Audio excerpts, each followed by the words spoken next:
إن الحمد لله نحمده ونستعينه ونستغفره ونعوذ بالله من شرور أنفسنا ومن سيئات أعمالنا من يهده الله فلا مضل له ومن يضلل فلا هادي له وأشهد أن لا إله إلا الله وحده لا شريك له وأشهد أن محمدا عبده ورسوله أما بعد فإن خير الحديث كتاب الله وخير الهدي هدي محمد صلی اللہ علیہ وعلى آلہ وسلم وشر الأمور محدثاتها وكل محدثة بدعة وكل بدعة ضلالة وكل ضلالة في النار قال الله تبارك وتعالى إنه يراكم هو وقبيله من حيث لا ترونهم إنا جعلنا الشياطين أولياء للذين لا يؤمنون۔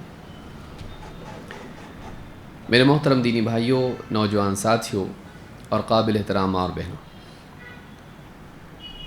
پچھلے کئی دروس میں شیطان کے بارے میں ہم نے دیکھا کہ شیطان سے حفاظت کے لیے ایک مسلمان کو کیا کرنا چاہیے۔ اس عنوان کی اہمیت کئی اعتبار سے،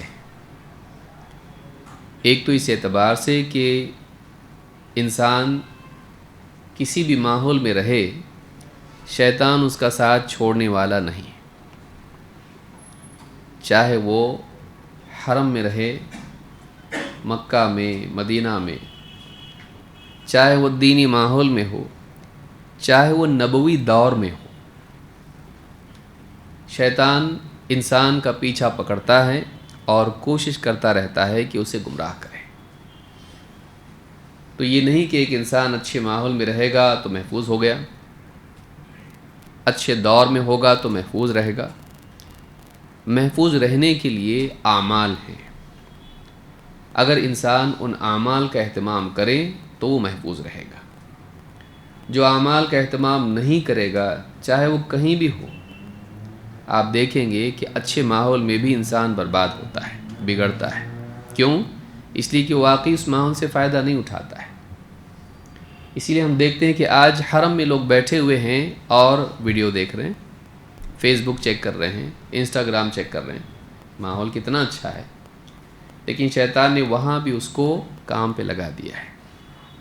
بلکہ بعض اوقات ایسی تصویریں، ایسے ویڈیو آدمی دیکھتا ہے جن کو حرم میں تو کیا، حرم سے باہر بھی نہیں دیکھ سکتا ہے، اب بازار میں دیکھنا بھی جائز نہیں ہے۔ یہ کیوں ہوتا ہے؟ یہ اس لیے ہوتا ہے کہ انسان ماحول میں تو اچھے ہوتا ہے، لیکن اس کے اندر کا ماحول اچھا نہیں ہوتا ہے۔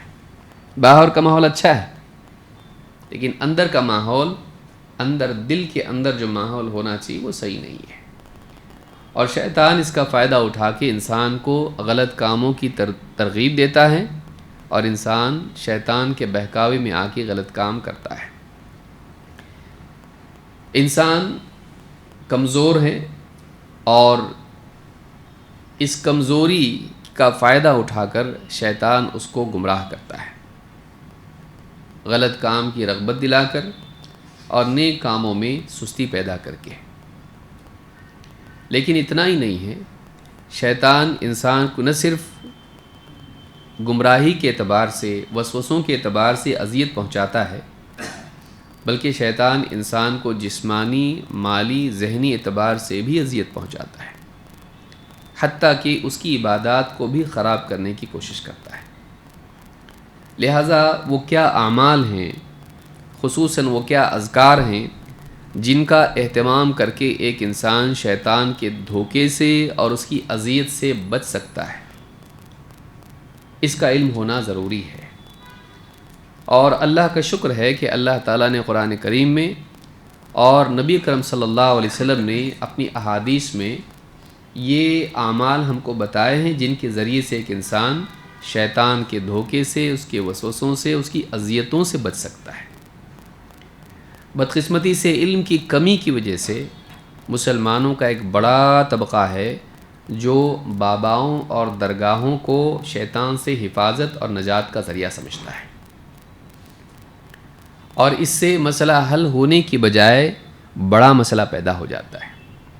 جسمانی تکلیف ایمان کی بربادی کا ذریعہ بن جاتی ہے۔ بیماری ہے، فائنینشیل ایشوز ہیں، اولاد نہیں ہو رہی ہے، اور اس طرح کے کئی مسائل ہیں، آدمی اس میں گھرا ہوا ہے۔ اب اس کے حل کے لیے وہ درگاہوں پر جا کر شرکیہ نظر نیاز کرتا ہے، اور بعض اوقات باباؤں کے چکر میں آ کے شرکیہ اعمال کرتا ہے، کفریہ اعمال کرتا ہے۔ اولاد ملے نہ ملے، انسان اولاد کو پانے کے چکر میں، رزق کے پانے کے چکر میں، رزق پاتا تو نہیں ہے، اولاد پاتا نہیں ہے، بعض اوقات وہ بھی نہیں ملتا ہے، لیکن ایمان کھو دیتا ہے، اپنی توحید کو گنوا دیتا ہے۔ تو اس کی اہمیت اس اعتبار سے بھی ہے کہ یہ ایمان کی حفاظت کے لیے ضروری ہے، کہ شیطان سے بچنے کے لیے بعض اوقات انسان شیطان کے دھوکے میں مبتلا ہو جاتا ہے، کہ جس سے بچنا چاہ رہا ہے اور زیادہ اس کا غلام بن جاتا ہے، وہ سارے کام کرتا ہے جس سے شیطان خوش ہوتا ہے۔ یہ علم کی کمی کی وجہ سے ہے۔ لہٰذا کتاب و سنت کا علم انسان کے لیے نجات کا پہلا قدم ہے، اس کے بغیر انسان کامیاب نہیں ہو سکتا ہے۔ یہی وجہ ہے کہ اللہ رب العالمین نے سب سے پہلے وحی جو نازل کی وہ علم سے متعلق تھی، کہ صحیح علم ساری برائیوں کا علاج ہے۔ لیکن صحیح علم وہ ہے جو اللہ کی طرف سے آئے، نہ کہ دنیاوی علوم۔ دنیاوی علوم میں دنیا کے فائدے ہیں، لیکن دین کا علم یہ واقعی انسان کی دنیا بھی بناتا ہے اور آخرت بھی سنوارتا ہے۔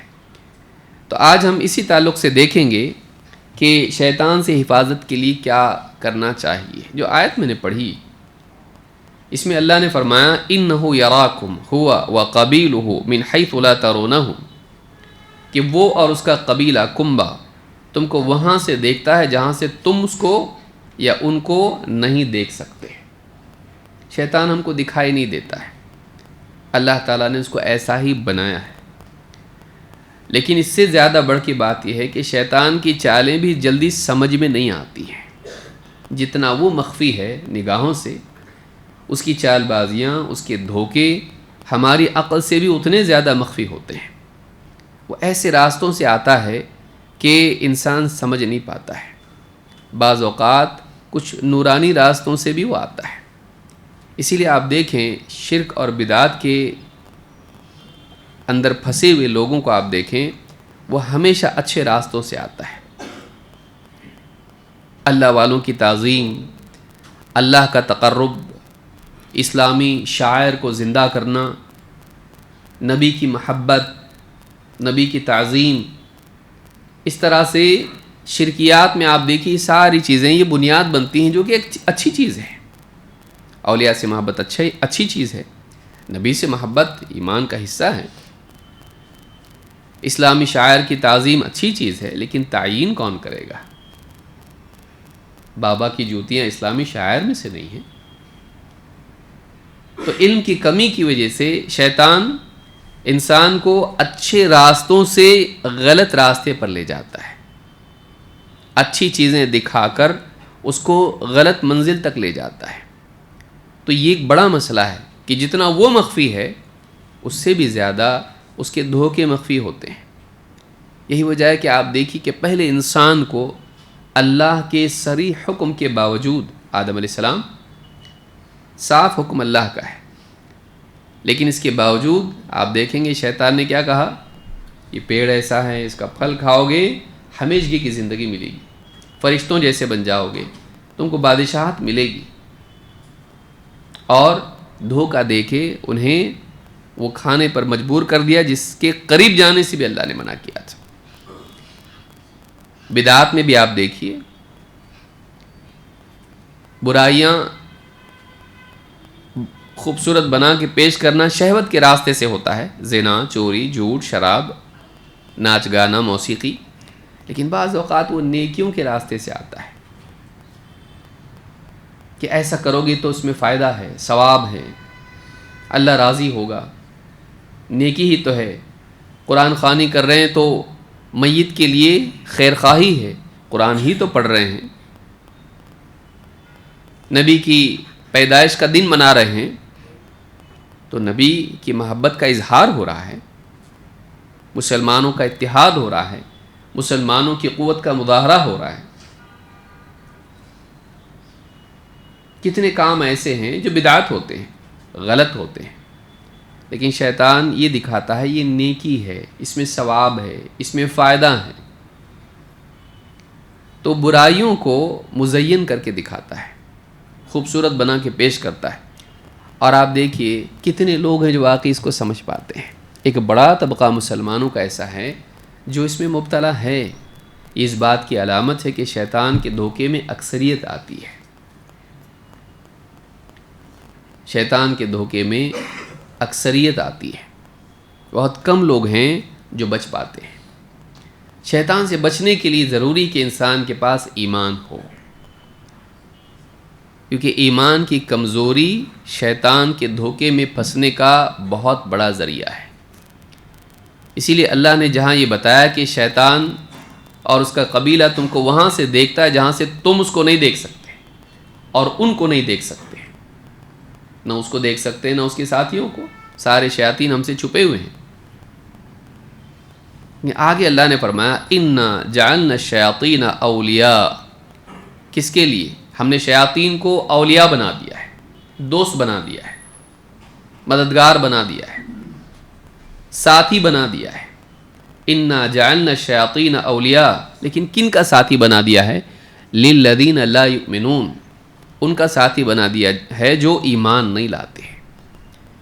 معلوم ہے کہ ایمان کی محرومی شیطان کا غلام بننے کا بڑا ذریعہ ہے، لیکن نہ صرف ایمان سے محرومی بلکہ ایمان کی کمزوری بھی ذریعہ بنتی ہے شیطان کا دھوکہ کھانے کا۔ جس قدر انسان کا ایمان کمزور ہوگا اس قدر انسان شیطان کا دھوکہ کھا سکتا ہے۔ علم کی کمی یا ایمان کی کمزوری، یہ دو بنیادی اسباب ہیں جو شیطان کے تسلط کا، اس کے غالب آنے کا ذریعہ بنتی ہے۔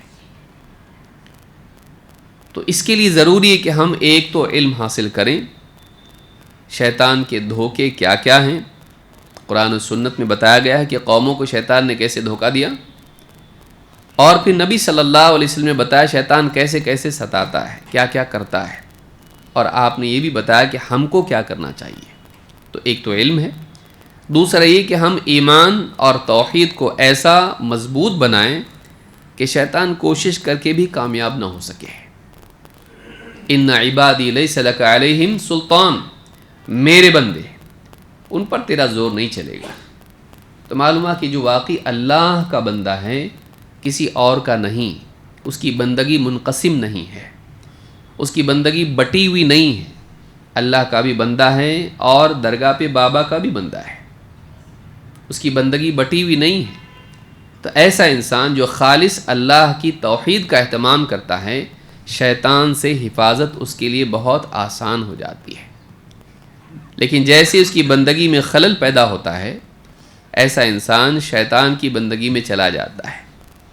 یا ابت لا تعبد الشیطان، ابراہیم علیہ السلام نے کیا کہا تھا؟ والد صاحب شیطان کی بندگی مت کرو، شیطان کی عبادت مت کرو۔ اور شیطان کی بندگی یہ ہے کہ انسان اللہ کے حکم کے مقابلے میں شیطان کی بات مانے۔ جان رہا ہو کہ اللہ نے اس سے منع کیا لیکن شیطان ترغیب دے رہا، پیچھے جا رہا ہے، اس کا غلام ہو گیا۔ کیونکہ عبادت میں، بندگی میں یہ بھی ہے کہ مالک مان کے چلے اس کو، کہ شیطان کی فرما برداری کرنے والا بن جائے۔ تو یہ ایمان کی مضبوطی ضروری ہے۔ توحید بہت بڑی طاقت ہے شیطان سے حفاظت کے لیے۔ اگر توحید ہمارے پاس کمزور ہے تو شیطان کے حملے ہوں گے اور امکان ہے کہ ہم دھوکہ کھا جائیں۔ توحید کے ذریعے انسان اللہ کی حفاظت میں آتا ہے، تو اس کو بھی یاد رکھنا ضروری ہے۔ پچھلے درس میں ہم نے دیکھا تھا کہ شیطان کس طرح سے دل میں وسوسے ڈالتا ہے اور اللہ کے وجود ہی کے بارے میں شک پیدا کرتا ہے کہ سب چیزوں کو جب اللہ نے بنایا تو اللہ کو کس نے بنایا۔ اللہ کے نبی صلی اللہ علیہ وسلم نے اس کا بھی حل کیا بتایا؟ تجدید ایمان، ایمان کے اقرار کی تکرار۔ آمنت باللہ ورسلہ، میں تو ایمان لاتا ہوں اللہ پر، اس کے رسولوں پر، بس یعنی میں اللہ پر ایمان لاتا ہوں کہ اللہ ہے، خالق و مالک و معبود حقیقی ہے اور اس جیسا کوئی نہیں، میں اس پر ایمان لاتا ہوں۔ اور میں رسولوں کی بات پر ایمان لاتا ہوں، یعنی حقائق کے جاننے کا ذریعہ محض تجربات اور مشاہدہ نہیں ہے، بلکہ سچائی کے جاننے کا راستہ نبیوں کی تعلیمات ہے۔ جنت جہنم، انسان کی زندگی کا مقصد اور اس کے مسائل اور اس کا حل کون بتائے گا؟ انبیاء بتاتے ہیں، رسول بتاتے ہیں۔ تو اللہ والے علم کی طرف رجوع۔ رسولوں پر ایمان کا مطلب کیا ہے؟ کہ رسول کون ہیں؟ اللہ کا پیغام لانے والے، اللہ کی طرف سے وحی بندوں تک پہنچانے والے۔ وہ جو وحی ہے اس وحی پر ایمان لائے اور وحی لانے والوں کو مانیں، تسلیم کریں، ان کی پیروی کریں جس کا وہ مکلف ہے۔ تو آمنت باللہ ورسلہ میں اس بات کا اعتراف ہے اور اس بات کی تجدید ہے، میں تو اللہ کو مانتا ہوں، اور میں اپنی عقل، اپنے مشاہدے، اپنے تجربے، اس کی باتیں، سائنس اور یہ ٹیکنالوجی، میں اس کے چکر میں نہیں آتا۔ عقائد کے باب میں یہ سب چیزیں کام نہیں دیتی ہیں۔ عقائد کے باب میں وحی اصل ہے۔ رسلا مبشرین ومنذرین لئلا یکون للناس علی اللہ حجۃ بعد الرسل۔ اللہ نے رسول بھیجے، خوشخبری سنانے والے، خبردار کرنے والے، ڈراوا سنانے والے، تاکہ رسولوں کے آ جانے کے بعد لوگوں کے پاس اللہ کے مقابلے میں کوئی عذر باقی نہ رہے، کوئی ایکسکیوز باقی نہ رہے۔ ہم کو معلوم نہیں تھا، تو معلوم ہے کہ رسولوں کے آنے کے بعد حق واضح ہو جاتا ہے۔ صرف عقل نہیں، سائنس نہیں، تجربہ نہیں، دنیاوی معلومات نہیں، اصل حجت جو انسان پر قائم ہوتی ہے وہ ربانی علم سے، وحی والے علم سے ہوتی ہے۔ رسول بتاتے ہیں تب جا کے اس کو حجت اس پر پوری ہوتی ہے۔ تو رسولوں والا علم یہ نجات کا ذریعہ ہے۔ تو انسان اپنے ایمان کی تجدید کرے اور وہ مانے۔ بعض اوقات شیطان بحث کرے گا اندر ہی اندر۔ آپ نے کیا فرمایا؟ فَلْيَسْتَعِذْ بِاللَّهِ وَلْيَنْتَهِ۔ آدمی کو چاہیے کہ وہ اللہ کی پناہ مانگے، اعوذ باللہ من الشیطان الرجیم، اس سے لڑنے کی بجائے اللہ کی حفاظت میں چلا جائے۔ شیطان سے لڑنے کا ہم کو حکم نہیں دیا گیا ہے، ہم کو یہ بتایا گیا اللہ کی پناہ میں آؤ، کیونکہ وسوسے اس کے بہت خطرناک ہوتے ہیں۔ ذرا سی لغزش آدمی کھائی میں چلا جائے گا گمراہی کی، بلکہ کفر و شرک میں جا سکتا ہے۔ تو اس کی اللہ کی پناہ مانگے اور وَلْيَنْتَهِ، رک جائے۔ سلسلہ جو گفتگو کا اندرونی گفتگو ہے، انٹرنل ڈائلاگ جو چلتا ہے، کبھی انسان اپنے دل سے بات کرتا، کبھی وہ شیطان کا وسوسہ ہوتا ہے، یہ تفریق نہیں کر پاتا اس میں، وہ سمجھتا میرے اندر چل رہا ہے۔ بعض اوقات وہ شیطان کی طرف سے آنے والے وسوسے ہوتے ہیں، دل میں خیالات ڈالتا ہے، اس کو معلوم ہی نہیں پڑتا کہاں سے آ رہا ہے۔ وَلْيَنْتَهِ، اس سلسلے گفتگو کو روک دے۔ وہ اندرونی جو بات چل رہی ہے، اس کو اللہ نے پیدا، پھر اللہ کیوں، اللہ ہے کیا، ایسا سوالات جب پیدا ہو رہے ہیں، وَلْيَنْتَهِ، رک جائے۔ اور رکنے کا طریقہ یہ کہ آدمی ایسے کاموں میں لگ جائے جو اس کے ذہن کو وہاں سے پھیر دے۔ تو پچھلے درس میں ہم نے دیکھا، اور یہ بہت اہم چیز ہے خاص طور سے اس دور میں جس میں دنیاوی علوم، ترقیاں اور نئے نئے عجائبات بہت سامنے آ رہے ہیں۔ ایسی باتیں سامنے آئیں گی جو آپ کے دل میں شک پیدا کریں۔ فلاں سیل لے کے یہ بنا دیا، دیکھو یہ بھی خالق ہے، دھوکہ کھاتا آدمی۔ یا ٹیسٹ ٹیوب بیبی ہے، دیکھو کیسا بنا دیا، سائنسدانوں نے بنا دیا، بکری بنا دی، بھیڑ بنا دیا، فلاں جانور بنا دیا، دیکھو یہ بھی تو خالق ہے، تو خالق تو اللہ ہے نا، پھر یہ کیسا؟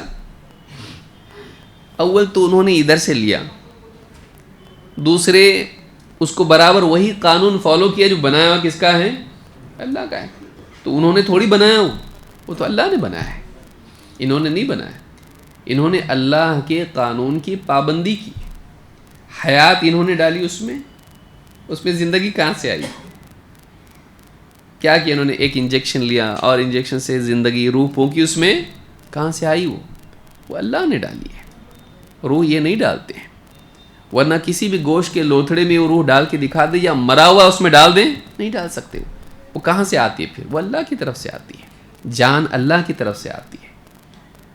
تو بعض اوقات شبہات اس طرح کے ٹیکنالوجی کے دور میں انسان کے دل میں پیدا ہوتے ہیں۔ ہمیشہ یاد رکھیے، جو بھی سائنسداں کرے گا وہ اللہ کا قانون فالو کر کے ہی کرے گا. تو یہ اس بات کی علامت ہے کہ یہ اپنے آپ بن سکتا نہیں.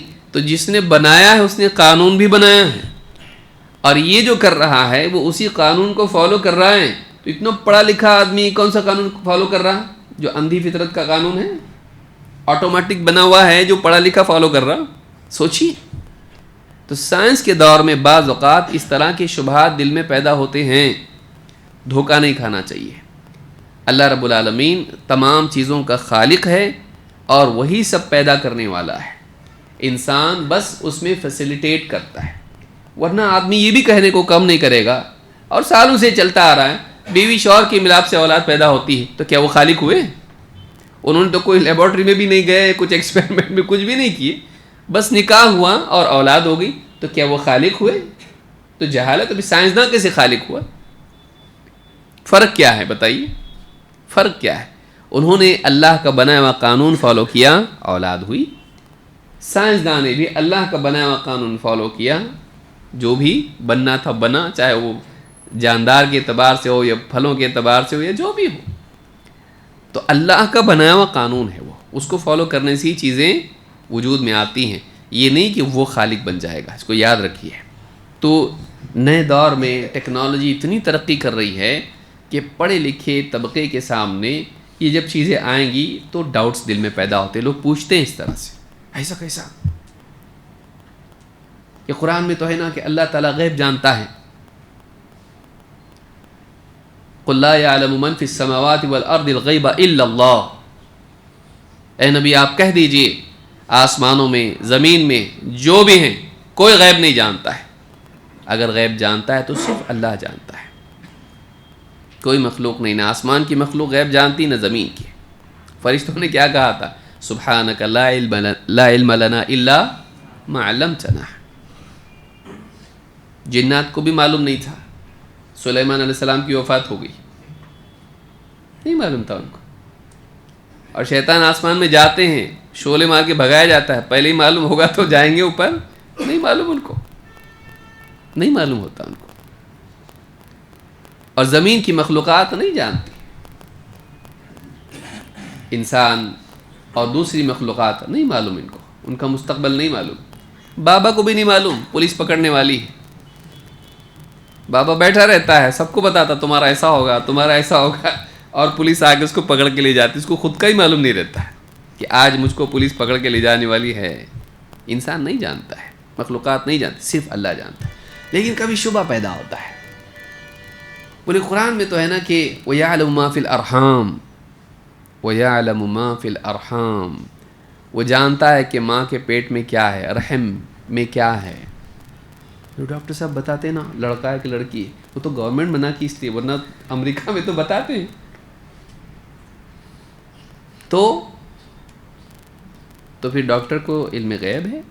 نہیں ہے. اللہ تعالیٰ کو اس مشین کی ضرورت نہیں ہے. ڈاکٹر کو بغیر مشین کے بتا دو، انگلی رکھ کے بتا دیا پیٹ میں لڑکا ہے کہ لڑکی. نہیں، اللہ بغیر کسی وسیلے کے ذریعے کے اللہ خود جانتا ہے. اور اس وقت جانتا ہے جب اس کے باپ کا اور ماں کا نکاح بھی نہیں ہوا تھا. اللہ تعالیٰ نے کب لکھ دیا ہے؟ مخلوق کے پیدا کرنے سے 50,000 سال پہلے. وہ کیا ہے؟ اور تورات میں اللہ نے کیا نازل کیا؟ محمد الرسول اللہ والذین معہ اشداء علی الکفار رحماء بینہم. ابھی تو پیدا بھی نہیں ہوئے، لیکن اللہ کو پہلے سے معلوم ہے. پچھلی کتابوں میں یہ اللہ کا علم ہے، یہ کسی اور کے پاس ہے؟ اور اگر ایسا ہی ہے تو پھر جتنا بھی آپ کے ہاں کام کرنے والا، جھاڑو دینے والا، وہ بیٹھ کے سی سی ٹی وی میں باہر کون کون آیا دیکھ رہا ہے، وہ بھی علم غیب ہے اس کے پاس. بھائی سی سی ٹی وی لگا دیے، اندر بیٹھ کے آدمی دیکھ رہا ہے کون آ رہا ہے، ہاں کوریڈور میں کون ہے، کلاس روم میں کیا چل رہا ہے، ہاسپٹل میں کیا ہو رہا ہے، وہ سب دیکھ رہا ہے. تو کیا اس کے پاس علم غیب ہے؟ مشین کے ذریعے سے، وسائل کے ذریعے سے جاننا علم غیب نہیں ہوتا ہے. یہ علم غیب کی کیٹیگری میں نہیں آ. لیکن علم کی کمی بعض اوقات انسان کو علم غیب کے بارے میں غیب کہ غلطی کرنے والا بنا دیتا ہے، وہ غلط فہمی میں مبتلا ہو جاتا ہے۔ مشینوں کے ذریعے سے جاننے کا نام علم غیب نہیں ہے، ورنہ کوئی بھی آدمی کھڑکی میں سے دیکھ رہا ہے یا اسکرین پہ دیکھ رہا ہے، اور آج ہم موبائل فون پہ دیکھ رہے لائیو، کیا آپ کے پاس بھی علم غیب ہو گیا کہ آپ وہاں تو نہیں ہو، یہاں سے دیکھ، مشین استعمال کر رہے ہیں آپ، وسائل استعمال کر رہے ہیں آپ، علم غیب نہیں ہے۔ علم غیب نہیں کہ آپ وہاں نہیں لیکن یہاں سے دیکھ رہے ہیں، آپ کو معلوم پڑ گیا کہ کیا کر رہے ہیں، یا آپ کے گھر کے باہر کون کھڑا ہے، آپ اسکرین پر دیکھ رہے ہیں، اپنے موبائل فون میں دیکھ رہے ہیں، آپ کہیں اور چلے گئے ہیں اور آپ وہاں سے دیکھ رہے ہیں کہ فلاں آپ کی بلی برابر کھانا کھا رہی کہ نہیں کھا رہی۔ بہت سارے لوگ کرتے ہیں ایسا، گھر میں CCTV لگا ہوا ہوتا ہے۔ تو یہ ساری چیزیں جو ہیں یہ علم غیب میں نہیں آتی ہیں، لیکن ٹیکنالوجی کی ترقی بھی ارتداد کی طرف لے جاتی ہے، اللہ کے بارے میں شک شبہ پیدا کرتی ہے، لیکن یہ کیا ہے؟ یہ علم کی کمی ہے۔ اسی لیے دیکھیے ٹیکنالوجی کا علم ہے لیکن دین کا علم نہیں ہے، تو یہ علم انسان کے عقیدے کو بھی خراب کر سکتا ہے اگر دین کا علم نہ ہو تو، کہ آدمی غلط فہمی میں مبتلا ہو کر اللہ کے بارے میں، دین کے بارے میں شک کر سکتا ہے۔ اس لیے دین کا علم انسان کے لیے بہت ضروری ہے۔ ٹیکنالوجی میں آدمی ترقی کرے، بہت ترقی کرے، کوئی منع نہیں کیا اس سے، اسلام اس سے منع نہیں کرتا ہے، الا یہ کہ کوئی حرام کام ہو۔ ٹیکنالوجی میں آدمی ترقی کریں، اس میں کوئی رکاوٹ نہیں اسلام کی طرف سے۔ دنیاوی علوم اگر منفعت والے ہیں تو اس میں کوئی رکاوٹ نہیں ہے۔ حدیث میں بھی خود اللہ کے نبی صلی اللہ علیہ وسلم نے فرمایا احرص علی ما ينفعک، جو تیرے لیے نفع بخش ہو اس کی حرص کر، اس میں تعمیم ہے۔ ہاں وہ نفع صرف دنیاوی نہیں ہونا چاہیے، ایسا دنیاوی نفع جو آخرت میں مضرت پیدا کرتا ہو نفع والا نہیں ہے۔ ایسا فائدہ جو دنیا میں فائدہ ہو لیکن آخرت میں نقصان ہو، ایسے فائدے کو فائدہ نہیں کہا جائے گا۔ فائدہ وہ ہے جو آخرت میں بھی فائدہ ہو، یا کم از کم یہ کہ آخرت میں اس کا نقصان نہ ہو۔ تو ایسے علوم میں کوئی رکاوٹ نہیں ہے، لیکن دین کا علم اصل ہے جو آپ کو ان علوم کا صحیح مطلب سمجھنے میں مدد کرے گا۔ لہٰذا یہ بات یاد رکھیں کہ جہاں شیطان کا فتنہ ہے وہیں ٹیکنالوجی بھی کچھ کم نہیں ہے، لیکن اس میں ہمارا جہل اور ہمارا انٹرپریٹیشن غلط ہونا یہ ہم لوگوں کے لیے مصیبت بنتا ہے، کہ ہم دینی علوم کے نہ ہونے کی وجہ سے اس کو اپنے طور پر کچھ بھی سمجھنے لگ جاتے ہیں اور پھر دین میں شک کرنے لگ جاتے ہیں، اللہ کے بارے میں شک کرنے لگ جاتے ہیں۔ تو شیطان کے سے حفاظت میں جیسا ہم نے پچھلے درس میں دیکھا فَلْيَسْتَعِذْ بِاللَّهِ، اللہ کی پناہ مانگے۔ تو اللہ کی پناہ اس کو کیا کہتے ہیں؟ میں نے کتنے الفاظ بتائے تھے، یاد ہے کسی کو؟ چار۔ کون کون سے تھے؟ ایک دعا، دوسرا استعانہ، تیسرا استعاذہ، اور چوتھا استغاثہ۔ استغاثہ کیا فرق ہے استعانہ اور استعاذہ اور استغاثہ میں؟ کون بتائے گا؟ نام یاد ہے، کام یاد نہیں، یہ بہت اہم چیز ہے۔ استعانہ کیا ہے؟ اللہ کی محبت، اچھا، اللہ سے مدد طلب کرنا، ایاک نعبد و ایاک نستعین۔ استعاذہ اور استغاثہ میں کیا فرق ہے؟ تو استعاذہ مصیبت آ چکی ہے، استعاذہ میں مصیبت آئی ہے ایسی کوئی اس میں تفصیل نہیں ہوتی، عموماً وہ آئی نہیں ہے ایسا ہوتا ہے، لیکن استغاثہ میں مصیبت آ چکی ہے یا آدمی اس میں مبتلا ہے، تو اس وقت اللہ سے فریاد کرنا، اس کو کیا کہتے ہیں؟ استغاثہ۔ اذ تستغیثون ربکم فاستجاب لکم، جب تم فریاد کر رہے تھے اللہ تعالیٰ سے، جنگ کا موقع ہے، دشمن سامنے موجود ہے، مدد کی ضرورت ہے، اور تم اللہ سے استغاثہ کر رہے تھے، اللہ نے تمہاری دعا قبول کر لی۔ تو اللہ نے صحابہ کے بارے میں کہا تستغیثون ربکم، تم استغاثہ کر رہے تھے اپنے رب سے۔ تو استغاثہ مصیبت کے نزول کے بعد عموماً ہوتا ہے، استعاذہ کے لیے ایسی کوئی قید نہیں ہے، جو مصیبت نہیں آئی ہے اس کے لیے بھی انسان جسے آپ دیکھیے وَأَعُوذُ بِكَ أَن يَتَخَبَّطَنِي الشَّيْطَانُ عِنْدَ الْمَوْتِ، دعا میں کیا ہے آگے آئے گا وہ کہ اللہ میں تیری پناہ مانگتا ہوں اس بات سے کہ موت کے وقت شیطان مجھے خبط میں، کنفیوژن میں مبتلا کر دے۔ تو ابھی موت آئی نہیں آئی، لیکن استعاذہ آدمی مستقبل کے اعتبار سے کر رہا ہے، فیوچر کے اعتبار سے کر رہا ہے کہ اللہ مجھ کو اس سے بچا۔ تو مصیبت واقع نہیں بھی ہوئی ہے تب بھی آدمی پناہ مانگے، اس کو کیا کہتے ہیں؟ استعاذہ کہتے ہیں۔ لیکن استغاثہ میں عموماً مصیبت آ چکی ہوتی ہے، یا تو آدمی مبتلا ہے یا بالکل اس کے سامنے وہ مصیبت ہے، اب اس سے نجات کے لیے جب آدمی پناہ مانگتا ہے اس کو کیا کہتے ہیں؟ استغاثہ۔ استعاذہ میں دونوں ہو سکتا ہے، آئی ہے تبھی بھی پناہ مانگے استعاذہ ہو سکتا ہے، لیکن استغاثہ خاص ہے مصیبت کے نزول کے ساتھ۔ تو ہم یہ دیکھ رہے ہیں کہ استعاذہ کس طرح سے اس کے مختلف الفاظ اور انواع کے ساتھ شیطان سے حفاظت کا ذریعہ بنتا ہے، اور کہاں کہاں شیطان ہم کو ستانے کی کوشش کرتا ہے۔ آئیے آج ایک دوسری بات دیکھتے ہیں، نماز میں وسوسوں سے نجات۔ یہ ہم سب کے ساتھ میں ہے کہ نماز میں کنفیوز کر دینا، کبھی رکعت میں کبھی قرات میں، بلکہ بعض اوقات تو کون سی نماز پڑھ رہا وہ بھی یاد نہیں ہوتا آدمی کو۔ ابو العلا کہتے ہیں ان عثمان ابن ابی العاص اتى النبی صلی اللہ علیہ وسلم فقال، ایک صحابی ہیں عثمان ابن ابی العاص، یہ نبی صلی اللہ علیہ وسلم کے پاس آئے، فقال یا رسول اللہ ان الشیطان قد حال بینی وبین صلاتي وقراءتی یلبسها علی، کہا کہ اللہ کے رسول شیطان میرے اور میری نماز اور میری قرات کے درمیان آڑ بن جاتا ہے، حائل ہو جاتا ہے، اور یلبسها علی، وہ میری نماز میں شک پیدا کر دیتا ہے، کنفیوژن پیدا کر دیتا ہے۔ تلبیس حق اور باطل کا مل جانا، دو چیزوں کا مکس اپ ہو جانا، تو میری نماز میں مجھے اختلاط میں مبتلا کر دیتا ہے۔ فقال رسول اللہ صلی اللہ علیہ وسلم ذاک شیطان یقال له خنزب، آپ نے فرمایا یہ وہ شیطان ہے جسے خنزب کہتے ہیں۔ شیاطین کے بھی اپنے اپنے نام ہیں، تو اس کو کیا کہتے ہیں؟ خنزب، جو نمازوں میں لوگوں کی خلل پیدا کر کے یا بگاڑ پیدا کر کے ان کو کنفیوز کر دیتا ہے، دھیان ہٹاتا ہے یا شک پیدا کرتا ہے رکعات میں یا قرات میں۔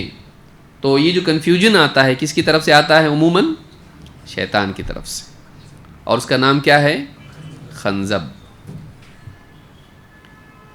فَإِذَا أَحْسَسْتَهُ فَتَعَوَّدْ بِاللَّهِ مِنْهُ، جب تجھے ایسا محسوس ہو کہ تیری نماز میں شیطان خلل پیدا کر رہا ہے، تجھ کو اختلاط میں مبتلا کر رہا ہے، تو کہا فَتَعَوَّدْ بِاللَّهِ، اللہ کی پناہ مانگ۔ اس کا طریقہ کیا ہے؟ اعوذ باللہ من الشیطان الرجیم، یا اس طرح کی جو کلمات حدیث میں آئے ہیں۔ وَادْفِلْ عَلَى يَسَارِكَ ثَلَاثًا، اور اپنی بائیں طرف 3 مرتبہ تھتکار دے، تھوکنا نہیں ہے، تھتکار دے، اس طرح سے 3 مرتبہ تھتکار دے۔ تو یہ 2 کام کرنے، کیا کرنا ہے؟ ایک تعوذ یا استعاذہ جس کو آپ کہتے ہیں، استعاذہ اور تعوذ ایک ہی ہے، اور دوسرا 3 مرتبہ کدھر؟ بائیں طرف تھتکار دینا، اس طرح سے یہاں پر۔ قال ففعلت، صحابی کہتے ہیں جیسا اللہ کے نبی صلی اللہ علیہ وسلم نے اس کو بتایا میں نے ویسا کیا۔ صحابہ ایسے لوگ تھے، جیسا بتایا ویسا کرنا، اپنا دماغ اس میں چلانا نہیں، تو جیسا بتایا انہوں نے ویسا کیا۔ ففعلت ذلك فاذهبه الله عني، تو اللہ تعالیٰ نے یہ پریشانی مجھ سے دور کر دی۔ مجھے بہت کنفیوز کرتا تھا، ہر نماز میں آ کے پریشان کرے گا، دھیان خراب کرے گا یا کنفیوز کر دے گا، قرات میری کنفیوز ہو جائے گی، رکعت کنفیوز ہو جائے گی، سمجھ میں نہیں آ رہا ہے۔ تو بعض لوگوں کو ایسا ہوتا ہے، اور بہت سے لوگوں کو OCD میں ایسا ہوتا ہے، اتحیات پڑھا کہ نہیں پڑھا، تو واپس اسی میں گھوم گھوم کے آتے رہتے ہیں۔ بعض اوقات ایاک نعبد، صحیح ہوا کہ نہیں، تو اسی میں بار بار آتے رہتے ہیں۔ بعض اوقات یہ شیطان کی طرف سے بھی ہوتا ہے۔ تو اس کے لیے کیا کرنا چاہیے؟ اللہ کی پناہ مانگنا اور بائیں طرف تھتکار دینا۔ بعض لوگوں کو رکعت کے بارے میں نہیں معلوم پڑتا، بعض لوگ سجدہ ایک کیا کہ دو کیا، کنفیوز ہوتے ہیں. بعض اوقات سبحان ربی العظیم پڑھا کہ نہیں پڑھا میں نے، کنفیوز ہو جاتے ہیں. کتنے لوگ ہیں پریشان ہو جاتے ہیں. اور ان کی ہر نماز، بعض اوقات نماز ایسی لمبی لمبی لمبی پڑھتے ہیں لوگ کہ لوگ سوچتے ہیں کہ سلام پھیرے گا کہ نہیں آج، کیونکہ وہ پریشان ہوتا ہے. تو کبھی وہ ذہنی پریشانی کا نتیجہ ہوتا ہے اور کبھی کبھی وہ شیطان کی طرف سے بھی ہوتا ہے.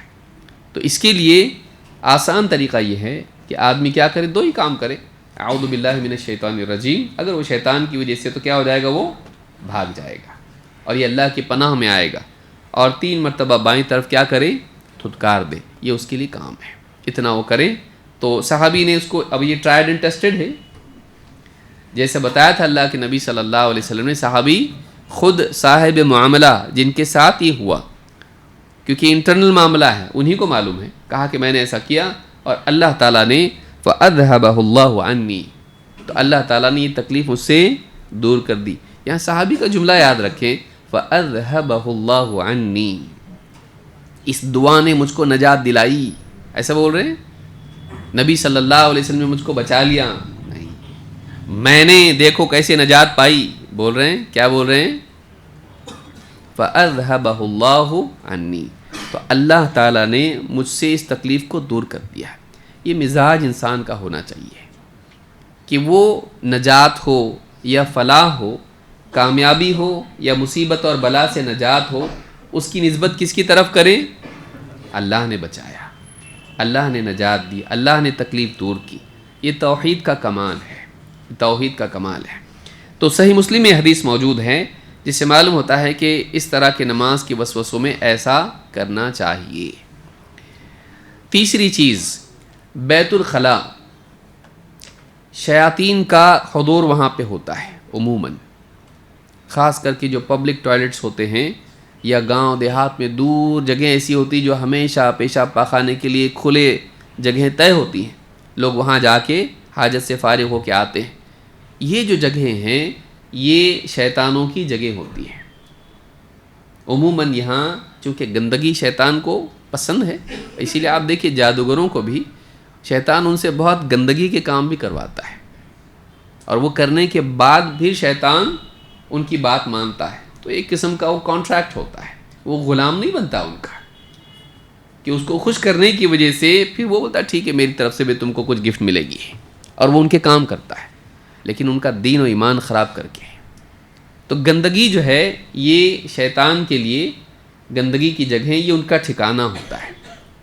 اللہ کے نبی صلی اللہ علیہ وسلم فرماتے ہیں ان هذه الحشوش محتضرہ، یہ جو حشوش ہیں، گندگی پھینکنے کی جگہیں یا پاخانہ وغیرہ کرنے کی ایسی جو جگہیں ہوتی ہیں خلا، تو یہ محتضرہ، یہاں شیاطین حاضر ہوتے ہیں، یہاں شیاطین حاضر رہتے ہیں. فَإِذَا أَتَى أَحَدُكُمُ الْخَلَاءَ فَلْيَقُلْ أَعُوذُ بِاللَّهِ مِنَ الْخُبُثِ وَالْخَبَائِثِ، تم میں سے جو کوئی بیت الخلاء جائے، ایسی جگہ میں جائے، تو وہ کیا کہے، اعوذ باللہ من الخبث والخبائث، یا دوسری روایتوں میں اللہم انی اعوذ بک من الخبث والخبائث. دونوں صحیح ہے، کوئی مسئلہ اس میں نہیں ہے، بات ایک ہی ہے، معنی بھی ایک ہے. اعوذ باللہ، میں اللہ کی پناہ مانگتا ہوں، من الخبث والخبائث. بعض روایات میں با کے جزم کے ساتھ یہ ہے، اور عام روایات میں با کے ضمہ کے ساتھ میں، پیش کے ساتھ میں، خبثی والخبائث، اور بعض روایات میں خبثی والخبائث ہے. خبثی والخبائث علماء نے کہا مراد ہیں مرد جنات یعنی شیاطین اور عورت شیاطین، کیونکہ ان میں بھی جینڈر ہے. جنات میں بھی کیا ہے، مرد بھی ہیں اور عورتیں بھی ہیں. جیسے انسانوں میں ہیں مرد اور عورت، اسی طرح سے جنات میں بھی ہیں. تو خبث کون، مرد، اور خبائث کون، یہ فیمنن جینڈر ہے، یہ مؤنث ہے. تو یہ کون، شیاطین، ان میں سے جو عورتیں ہیں. تو یہ دونوں کے شر سے میں تیری پناہ مانگتا ہوں. تو چاہے مرد ہو یا عورت ہو، تو میں اس سے تیری پناہ مانگتا ہوں. تو امام احمد، ابو داؤد، نسائی، ابن ماجہ نے اس کو روایت کیا اور حدیث صحیح ہے. شیخ الالبانی نے اس کو صحیح کہا ہے. تو اس حدیث سے بات معلوم ہوتی ہے کہ فَإِذَا أَتَى أَحَدُكُمُ الْخَلَاءَ، جب تم میں سے کوئی شخص بیت الخلاء جائے، تم میں سے جو شخص بیت الخلاء جائے وہ یہ پڑھے. کب پڑھے؟ داخل ہونے کے بعد؟ ہاں، داخل ہونے سے پہلے. داخل ہونے سے پہلے پڑھنا چاہیے. اس لیے بعض روایتوں میں کہ اذا اراد احدکم، کہ تم میں سے جب کوئی ارادہ کرے جانے کا تو، یا اللہ کے نبی صلی اللہ علیہ وسلم کے بارے میں بھی آیا ہے کہ جب آپ ارادہ کرتے داخل ہونے کا تو یہ دعا پڑھتے. تو اس سے معلوم ہوتا ہے کہ داخل ہونے سے پہلے اس کو پڑھنا چاہیے. تو اس حدیث سے شیطان سے حفاظت کے لیے یہ دعا ہم کو ملتی ہے. یہ یاد ہونا چاہیے، یہ یاد ہونا چاہیے، ہر ایک کو یاد ہونا چاہیے. خاص طور سے آپ اپنے گھروں میں اپنے بچوں کو یاد کرائیں. بعض اوقات ہوتا ہے ڈر جاتے ہیں بچے، خاص کر کے جو یعنی گاؤں دیہات میں رہتے ہیں یا ایسی جگہوں پر رہتے ہیں کہ ان کے گھر میں بیت الخلاء نہیں ہوتا ہے. تو اپنے گھر میں بھی جب بیت الخلاء میں جائیں تبھی بھی آپ کیا کریں؟ یہ دعا پڑھیں، کیونکہ اس کی علت وہاں ہے. تو آپ کو یعنی جب بیت الخلاء میں داخل ہو، آپ نے کیا فرمایا؟ اذا اتی احدکم الخلاء، جب تم میں سے کوئی بیت الخلاء جائے تو یہ پڑھے. تو چاہے وہ گھر میں ہو، باہر ہو، چاہے وہ مسجد سے جڑا ہوا بیت الخلاء ہو. مسجد میں کیسا آئے گا؟ نہیں، آپ وہاں بھی یہ پڑھیں، آپ وہاں بھی یہ پڑھیں، کیونکہ علت اس کی موجود ہے اور اس کا حکم اس کے ساتھ جڑا ہوا ہے. اپنی صلاۃ کے ساتھ کہا جب تم میں سے کوئی خلا کے لیے جائے یہ پڑھے. تو اس کے لیے ہم کو بھی اس کا اہتمام کرنا چاہیے، چاہے دن میں کئی مرتبہ جائے. یہ نہیں کہ آپ کہیں گے کہ صبح تو پڑھ لیا تھا میں اور آج دن میں کہیں گیا ہی نہیں، میں گھر میں ہی ہوں. نہیں، جب آپ جائیں گے تب آپ یہ پڑھیں گے. تو اس کے لیے یاد رکھیے، اس کو یاد کر لینا چاہیے. مثلاً دعاؤں کی جو بھی کتابیں ہوتی ہیں، حصن المسلم ہے یا اس طرح کی جتنی بھی علماء نے کتابیں لکھی ہیں، آپ اس کو لیں، اس کو یاد کریں. یہ حفاظت کا ذریعہ ہے، اس کو یاد کرنا چاہیے. بہت سے لوگوں کو یاد نہیں ہوگی، اس کو یاد کرنا چاہیے. اسی طرح سے قرآن کی قرأت میں بھی جیسے آپ نے پڑھا، صحابی نے کہا کہ میری نماز اور میری قرأت میں شیطان حائل ہو جاتا ہے، تلبیس پیدا کرتا ہے، کنفیوژن پیدا کرتا ہے. تو قرأت کے پہلے بھی ہم کو یہ سکھایا گیا ہے کہ قرآن پڑھنے سے پہلے جب ہم قرآن پڑھ رہے ہوں تو شروعات میں کیا پڑھیں؟ اعوذ باللہ من الشیطان الرجیم یا اس طرح کے کلمات. جیسا کہ آگے ایک اور تعوذ آئے گا جو ہم کو یاد کرنا چاہیے، جو نبی صلی اللہ علیہ وسلم پڑھا کرتے تھے. اعوذ باللہ السمیع العلیم من الشیطان الرجیم من ہمزہ ونفخہ ونفثہ. یہ بھی ہے، بہت سے لوگوں کو یاد نہیں ہوگا، یاد کرنا چاہیے اس کو، کیونکہ اس میں 3 چیزوں سے پناہ ہے جو عام طور سے سماج میں ہوتی ہیں. اللہ تعالیٰ نے قرآن میں اس کا حکم دیا ہے. اللہ نے فرمایا فَإِذَا قَرَأْتَ الْقُرْآنَ فَاسْتَعِذْ بِاللَّهِ مِنَ الشَّيْطَانِ الرَّجِيمِ. سورہ النحل آیت نمبر 98. اللہ نے فرمایا اے نبی فَإِذَا قَرَأْتَ الْقُرْآنَ، جب بھی آپ قرآن پڑھیں تو فَاسْتَعِذْ بِاللَّهِ، اللہ کی پناہ مانگیے. کس سے؟ من الشیطان الرجیم، شیطان رجیم سے اللہ کی پناہ مانگیے، جو مرجوم ہے، رجم کیا جاتا ہے آسمانوں میں اس کو، اور ملعون ہے، اللہ کی رحمت سے دور ہے وہ. تو جب بھی آپ قرآن پڑھیں آپ اللہ کی پناہ مانگ لیا کریں شیطان رجیم سے یا مردود سے. رجیم مرجوم کے معنی میں ہے. مرجوم جس کو رجم کیا جائے، رجم کیا جانا پتھر مار مار کے ختم کیا جانا. لیکن دنیا میں زناکار کے لیے سزا کیا ہے؟ پتھر، اس کو پتھر سے رجم کیا جاتا ہے. لیکن شیاطین جب آسمان میں جاتے ہیں تو فرشتے آگ کے شعلے برسا کے، شہاب ثاقب مار کے ان کو کیا کرتے ہیں؟ آسمان سے بھگاتے ہیں اور ان کو مار ڈالتے ہیں، قتل کرتے ہیں. تو یہ مرجوم ہے اور اللہ تعالیٰ کی رحمت سے دور بھی ہے. تو قرآن جب بھی آپ پڑھیں تو اس سے پہلے کیا پڑھنا چاہیے؟ اعوذ باللہ من الشیطان الرجیم.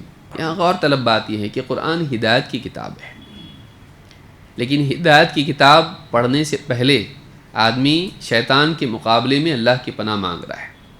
کیونکہ ایک انسان اگر قرآن پڑھ رہا ہے تو پڑھتے وقت میں نہ صرف قرأت میں بلکہ اس کے فہم میں بھی شیطان دھوکہ اس کو دے سکتا ہے.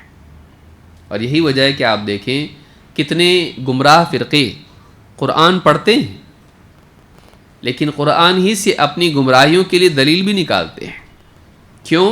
کیونکہ شیطان ان کو اس کا غلط مطلب بتاتا ہے. وَابْتَغُوا إِلَيْهِ الْوَسِيلَةَ قرآن سے لیا، اللہ تک پہنچنے کے لیے وسیلہ تلاش کرو، لیکن وسیلہ کس کو بنا دیا؟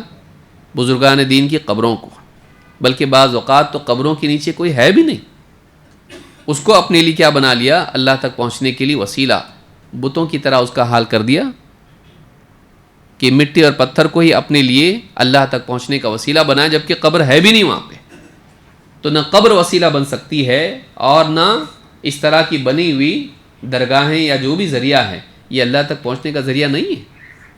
اگر ہوتا تو نبی صلی اللہ علیہ وسلم ہم کو بتاتے ہیں، قرآن میں ہوتا ہے، حدیث میں ہوتا ہے، لیکن آپ دیکھیے قرآن کی ایک مجمل بات لے لی اور اس کی تفصیل اپنی طرف سے بنا لی کہ اللہ تک پہنچنے کے لیے وسیلہ اختیار کرو۔ اب وسیلہ قرآن میں تو نہیں لکھا ہوا ہے کہ اس سے مراد قبر ہے اور قبر پرستی ہے، قبر پہ نظر و نیاز کرنا، قبر پہ قربانی دینا اور سجدے کرنا، دعائیں مانگنا، چڑھاوے چڑھانا، یہ تو اس میں نہیں تھا قرآن میں۔ انہوں نے اپنی طرف سے معنی اس کا بنا لیا ہے۔ کس نے دیا ہے میننگ ان کو؟ آیت تو ٹھیک ہے، آیت سچی ہے، لیکن اس کا فہم جو انہوں نے لیا یہ شیطان نے دل میں ڈالا ان کے۔ شیطان ایسا کر سکتا ہے اور ایسا ہی کرتا ہے، وہ قرآن میں تحریف نہیں کر سکتا ہے، لیکن قرآن کے فہم میں بگاڑ پیدا کر کے آپ کو گمراہ کر سکتا ہے۔ لہٰذا انسان کو چاہیے کہ وہ ہمیشہ اپنے فہم کو متہم کرے، یہ نہیں کہ مجھے جو سمجھا وہی صحیح، بلکہ قرآن کے فہم کے لیے قرآن، سنت اور پھر سلف کی طرف رجوع کرے۔ اپنے عقل سے کچھ بھی مطلب لینا گمراہی کا ذریعہ ہے۔ اسی لیے آپ دیکھیے خوارج کی گمراہی کیا تھی؟ سب سے پہلا فرقہ اسلام کی تاریخ میں وہ قرآن پڑھنے والے لوگ تھے۔ اللہ کے نبی صلی اللہ علیہ وسلم نے کیا فرمایا؟ یقرؤون القرآن لا یجاوز حناجرہم، وہ قرآن پڑھیں گے لیکن قرآن ان کے حلق سے آگے نہیں گزرے گا۔ علماء نے کہا حلق سے آگے نہیں جائے گا، سینے تک، دل تک، فہم کے اعتبار سے، اور بعض علماء نے کہا حلق سے اوپر نہیں جائے گا قبولیت کے اعتبار سے، بس پڑھنے تک محدود رہے گا، کچھ بھی سمجھ قرآن کی ان کے پاس نہیں ہوگی، بلکہ قرآن کی سمجھ ہوگی تو غلط سمجھ ہوگی۔ یہی وجہ ہے کہ انہوں نے قرآن کی آیت لی ان الحکم الا للہ، انہوں نے قرآن کی آیت لی وَمَن لَّمْ يَحْكُم بِمَا أَنزَلَ اللَّهُ فَأُولَٰئِكَ هُمُ الْكَافِرُونَ، جو اللہ کی نازل کیے ہوئے کے مطابق فیصلہ نہ کرے وہ کافر ہیں، حکم تو اللہ کا چلے گا۔ اور اس آیت کو اپلائی کر دیا حضرت علی کی تکفیر کے لیے۔ حضرت علی اور حضرت معاویہ رضی اللہ تعالیٰ عنہما دونوں میں اختلاف تھا اور جنگ تک نوبت آ گئی۔ پھر درمیان میں کچھ لوگ آئے اور پھر بات ہوئی تو پھر اس بات پر دونوں راضی ہو گئے کہ ٹھیک ہے ہماری طرف سے تمہاری طرف سے کچھ حکم بیٹھیں گے اور وہ بیٹھ کے آپس میں گفتگو کر کے معاملے کو حل کرنے کی کوشش کریں گے۔ یہ فیصلہ کرنے والے جو فیصلہ کریں گے فریقین، طرفین اس پر راضی رہیں گے۔ حضرت علی بھی اس پر راضی تھے، حضرت معاویہ بھی اس پر راضی تھے۔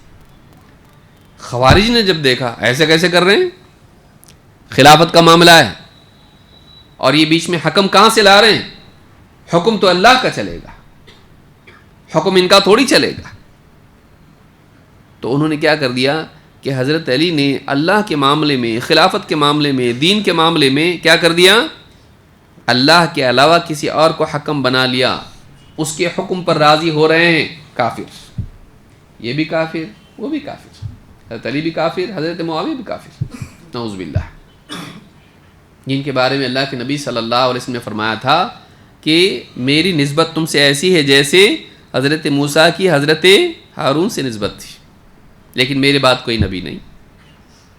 اتنا اونچا مقام شخصیت کا کہ نبی صلی اللہ علیہ وسلم کا اعتماد ہے، اپنے پیچھے چھوڑ کے جا رہے ہیں ان کو، لیکن انہوں نے کیا کر دیا، خوارج نے ان کو کافر قرار دیا۔ دلیل کیا تھی؟ کوئی جنتر منتر تھا؟ نہیں، دلیل قرآن کی آیت تھی۔ تو یہ بھی ایک بڑا مسئلہ ہے، اور یہ مسئلہ صرف خوارج کے ساتھ ماضی میں نہیں تھا، یہ آج بھی یہ مسئلہ ہے، آج بھی یہ مسئلہ ہے۔ نوجوانوں کا ایک بڑا طبقہ ہے جو اخوانیت، سروریت، خارجیت کی طرف جا کر مسلمان حکام کی تکفیر کرتا ہے اور ان حکام کے ماتحت جتنے علماء ہوتے ہیں ان کی بھی تکفیر کرتا ہے. کیوں؟ ان کے ظام میں، ان کے اعتبار سے یہ حاکم اپنے ملک میں شریعت کا نفاذ نہیں کر رہا ہے. تو چونکہ یہ شریعت کے احکام کا نفاذ نہیں کر رہا ہے، یہ کچھ اور قانون وہاں پر لایا ہے، لہٰذا یہ کیا ہو گیا؟ کافر ہو گیا.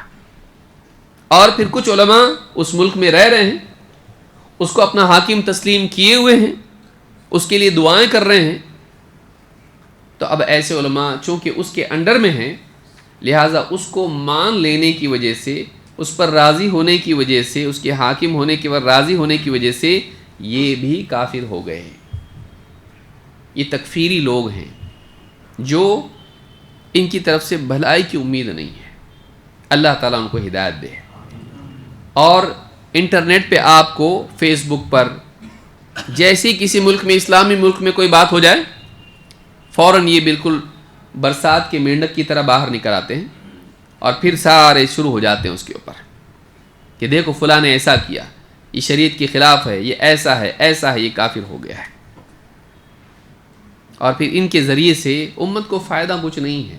آج یہ جو بم دھماکے جو بھی ہو رہے ہیں،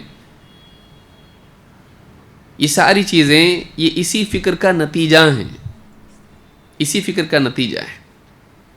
اسلامی شریعت کے نفاذ کے نام پر، اسلامی حکومت لانے کے نام پر اس طرح کی کوششیں، اس طرح کی حرکتیں کرنا، یہ اسلامی حکومت کو لانے کا ذریعہ تو نہیں بنے گا، لیکن غیر اسلامی ملکوں میں مسلمانوں کا جینا حرام کرنے کا ذریعہ بنے گا.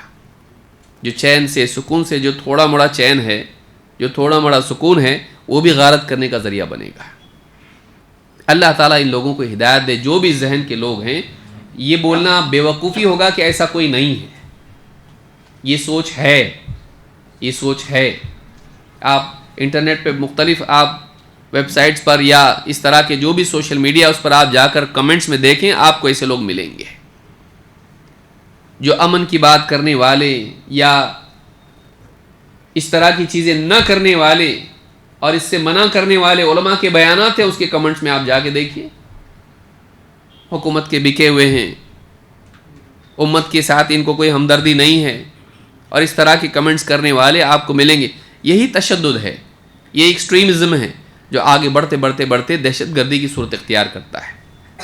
نوجوانوں کو جذباتی راہ پر نہیں جانا چاہیے، اور ایسے تمام نیٹ ورکس کو ان سے دور رہنا چاہیے جو نوجوانوں کے جذبات کو بھڑکا کر اسلام کے نام پر ان کو سیاست میں مبتلا کر کے، ایسی سیاست جو دہشت گردی والی ہے، نوجوانوں کی زندگیاں خراب کرتے ہیں. یہ ایک مثال ہے کہ دلائل ان کے پاس قرآن کے ہوں گے، جہاد کی آیتیں پیش کریں گے، جہاد کی آیتیں پیش کریں گے. جہاد نہیں کیا اسلام میں؟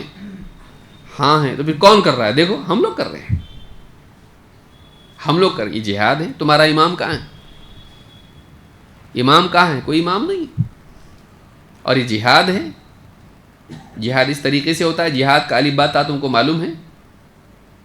جہاد ایک مقدس لفظ ہے جس کو انہوں نے بدنام کر دیا، اور میڈیا نے اس کو اور زیادہ بدنام کیا. میڈیا کا ایک طبقہ ہے جس نے اور اس کو اچھال کے اور غلط پیش کر دیا اس کو. اس سے کیا تصویر بنے گی مسلمانوں کی، کیا تصویر بنے گی محمد صلی اللہ علیہ وسلم کی، کہ ان کی غلطیوں کی وجہ سے اسلام، مسلمان، بلکہ محمد صلی اللہ علیہ وسلم اور صحابہ تک آنچ جائے گی کہ لوگ ان کے بارے میں بدظن ہو جائیں گے. وہ بھی شاید نعوذ باللہ ایسے ہی تھے، یہی سوچیں گے. بے گناہ لوگوں کو قتل کر رہے ہیں، ایسے لوگوں کو جن کا قصور نہیں ہے، کچھ عام انسان ہے، کوئی غیر مسلم ہے، مشرک ہے، کافر ہے، اسلام کے اعتبار سے وہ گناہ ہے، لیکن اس کا یہ مطلب نہیں ہوتا کہ آپ اس کو قتل کر ڈالیں گے. آپ ایک ایسے ملک میں رہ رہے ہیں جو اسلامی ملک نہیں ہے، آپ وہاں رہیں، معاہدہ کر کے رہ رہے کہ میں یہاں امن سے رہوں گا، تو آپ معاہدے کے بعد مخالفت نہیں کر سکتے، خیانت نہیں کر سکتے اس ملک کے ساتھ. کوئی آدمی کسی بھی ملک میں رہتا ہے، وہاں کے قوانین ہوتے ہیں، وہاں کا معاہدہ اس کا ہوتا ہے. پھر ہائی جیک آپ کسی کو کریں گے، آپ کسی کو اساسینیٹ کریں گے، آپ کہیں بم دھماکے کریں گے، نہیں کر سکتے آپ. یہ جو حالات چل رہے ہیں یہ اچھے نہیں ہیں، یہ اچھے نہیں ہیں، نوجوانوں کو اس سے بچنا چاہیے۔ امت کے بہت سارے مسائل ہیں اور جو پرامن طریقے سے ان مسائل کے حل کے لیے کوشش کی جا سکتی ہے، آپ ان مسائل پر دھیان دیں۔ حکومت بدلنے کی آپ کا جو خواب ہے یہ نہیں ہونے والا ہے، یہ نہیں ہونے والا ہے۔ سالوں سال لوگ ٹرائی کر رہے ہیں، اس کو نہیں ہو رہا ہے، وہ الٹا معاملہ ہو رہا ہے۔ تو اس ایسے نوجوانوں سے آپ دھوکہ نہ کھائیں۔ بھائی جہاد کی آیت قرآن میں ہے، قرآن میں چور کا ہاتھ کاٹنے کی بھی آیت ہے، نہیں ہے؟ وَالسَّارِقُ وَالسَّارِقَةُ فَاقْطَعُوا أَيْدِيَهُمَا، چور مرد اور چور عورت کاٹو ان کا ہاتھ۔ کیا کرے گا یہ آدمی؟ اب آپ جا کے بولیے اس کو، دیکھو فلاں آدمی جو واچ مین ہے اس نے چوری کیا ہے، لاؤ ایک تلوار، ہاں چکن کی دکان سے لے کر آؤ، کاٹو اس کا ہاتھ۔ کاٹے گا وہ کیا بولے گا؟ نہیں، اس کے لیے قاضی چاہیے، اس کے لیے مسلمانوں کا حاکم چاہیے۔ کیا ضرورت ہے؟ وہ نہیں ہے تو ہم لوگ ہیں نا، کر سکتے آپ؟ نہیں کر سکتے آپ۔ اس کے لیے جو بھی شروط ہیں اسلامی حدود کے نفاذ کے لیے، جو شرائط ہیں ان کے پورا کیے بغیر آپ کچھ بھی اپنی طرف سے حد نافذ کریں گے؟ تو اسی طرح سے جہاد اور اس طرح کی جتنے احکام ہیں ان کے لیے بھی تو کچھ شروط ہیں۔ یا آپ خالی اٹھا لی جہاد کی آیت اور اپنے طور پر کچھ بھی جہاد کرنا شروع کر دیا؟ آپ ایسا کر سکتے؟ آپ کون سی چیز کو کہاں اپلائی کرنا ہے وہ آپ کو معلوم ہونا چاہیے۔ ادھورے، اسی لیے میں یہ آیت جو ہے کہ قرآن پڑھ رہا ہے آدمی، لیکن قرآن پڑھ کے اس سے مطلب کچھ اور لے رہا ہے، اپنے طور پر کچھ مطلب لے رہا ہے اور گمراہ ہو جا رہا ہے۔ اور چونکہ علم نہیں ہے، علماء سے علم نہیں آ رہا ہے، تو سننے والا بھی بولا ہاں تو آیت تو قرآن کی دکھا رہا ہے نا، آیت تو قرآن کی دکھا رہا ہے، تو قرآن کی عظمت دل میں ہے۔ لیکن قرآن کے لیے صرف دل میں عظمت کا ہونا کافی نہیں ہے، قرآن کے صحیح فہم کے لیے اصول و ضوابط بھی معلوم ہونا چاہیے۔ صحیح انڈرسٹینڈنگ قرآن کی اگر نہیں ہوگی تو آدمی یہ سمجھ رہا ہوگا زندگی بھر کہ میں صحیح کام کر رہا ہوں، قرآن پہ چل رہا ہوں، لیکن کچھ اور کر رہا ہوگا۔ وہ گمراہ ہوگا لیکن اپنے کو ہدایت پر سمجھ رہا ہوگا، وہ فساد پیدا کر رہا ہوگا لیکن وہ سمجھ رہا ہوگا کہ میں جہاد کر رہا ہوں۔ ورنہ آپ کے سامنے خوارج کی مثال ہے، شیطان کے ساتھ دھوکہ دیتا دیکھیے۔ خوارج قرآن یقرؤون القرآن، نبی صلی اللہ علیہ وسلم نے خود فرمایا قرآن پڑھیں گے وہ، لیکن ان کے حلق سے آگے نہیں گزرے گا، پڑھ کے کیا فائدہ۔ ابن عباس رضی اللہ تعالیٰ عنہ کو حضرت ابن عباس نے حضرت علی سے کہا میں ان سے بات کر کے آتا ہوں، ذرا کوشش کرتا ہوں سمجھانے کی، آپ لوگ مت جائیے۔ ہاں وہ ابن عباس تھے، آپ نہیں ہو۔ ان کے پاس علم تھا اتنا، جن کے لیے دعا تھی نبی صلی اللہ علیہ وسلم کی، اور تربیت بھی تھی، اللہم فقہہ فی الدین وعلمہ التأویل، اے اللہ اس کو دین کی گہری سمجھ دے اور قرآن کی تفسیر کا علم دے۔ ان کے لیے دعا کی تھی اللہ کے نبی صلی اللہ علیہ وسلم، اور بہت علم تھا ان کے پاس، فقہاء میں سے ہیں وہ۔ تو حضرت علی سے کہا کہ آپ تھوڑا رکیے، میں جا کے خوارج کے پاس جا کے ذرا بات کر کے آتا ہوں، ان سے سمجھانے کی کوشش کرتا ہوں ان کو۔ کہتے ہیں جب میں گیا تو میں نے دیکھا ان کے خیموں میں جیسے شہد کی مکھی کی بنبناہٹ ہوتی ہے، عام طور سے خوارج کا معمول، قرآن پڑھتے تھے وہ لوگ۔ شہد کی چھتے سے قریب اگر آدمی جائیے مت، دیکھیں گے خوارج کی آواز کیسے آتی تھی۔ ہاں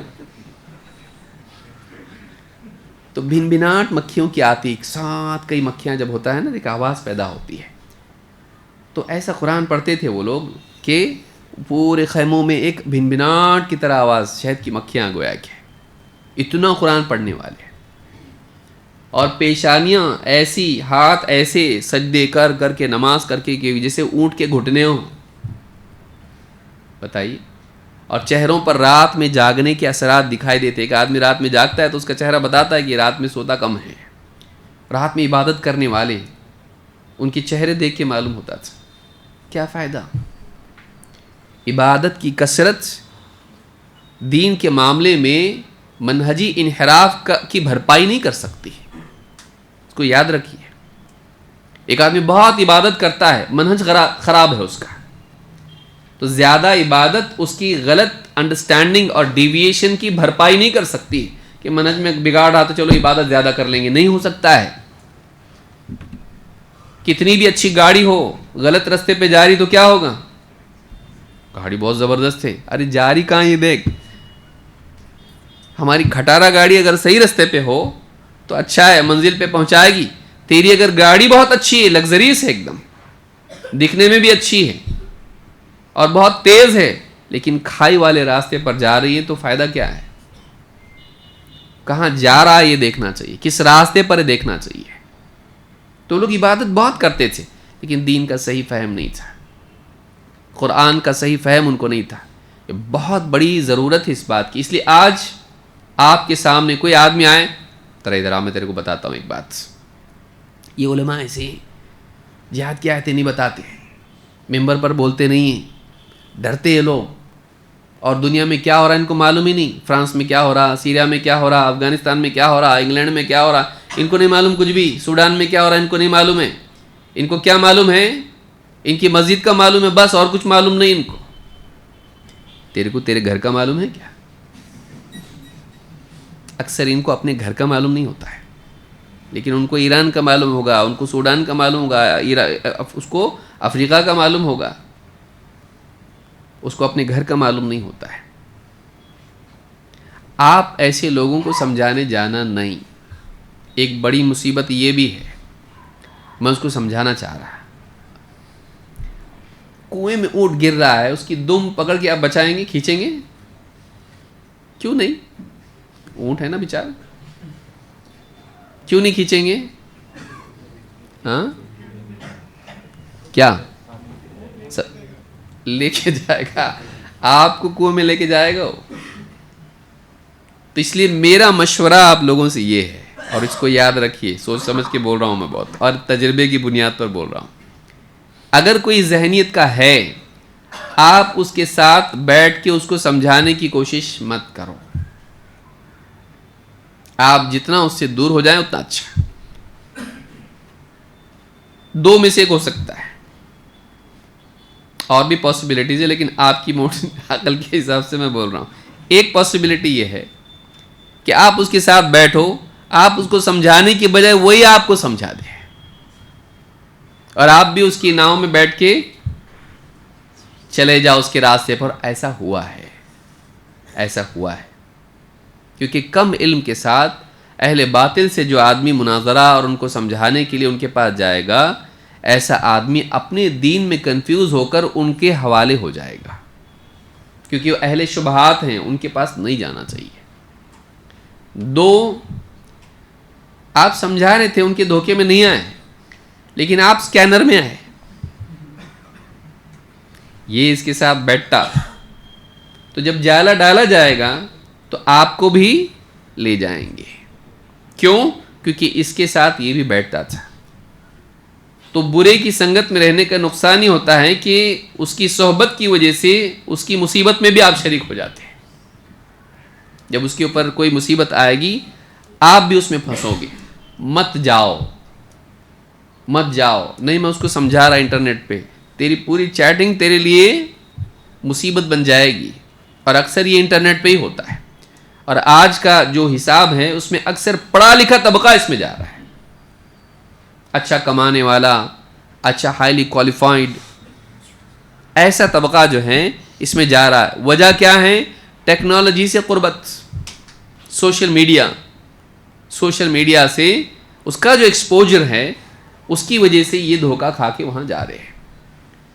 اور پھر قرآن کی آیتیں، کچھ حدیثیں سامنے، پھر دنیا کے حالات سامنے لائیں۔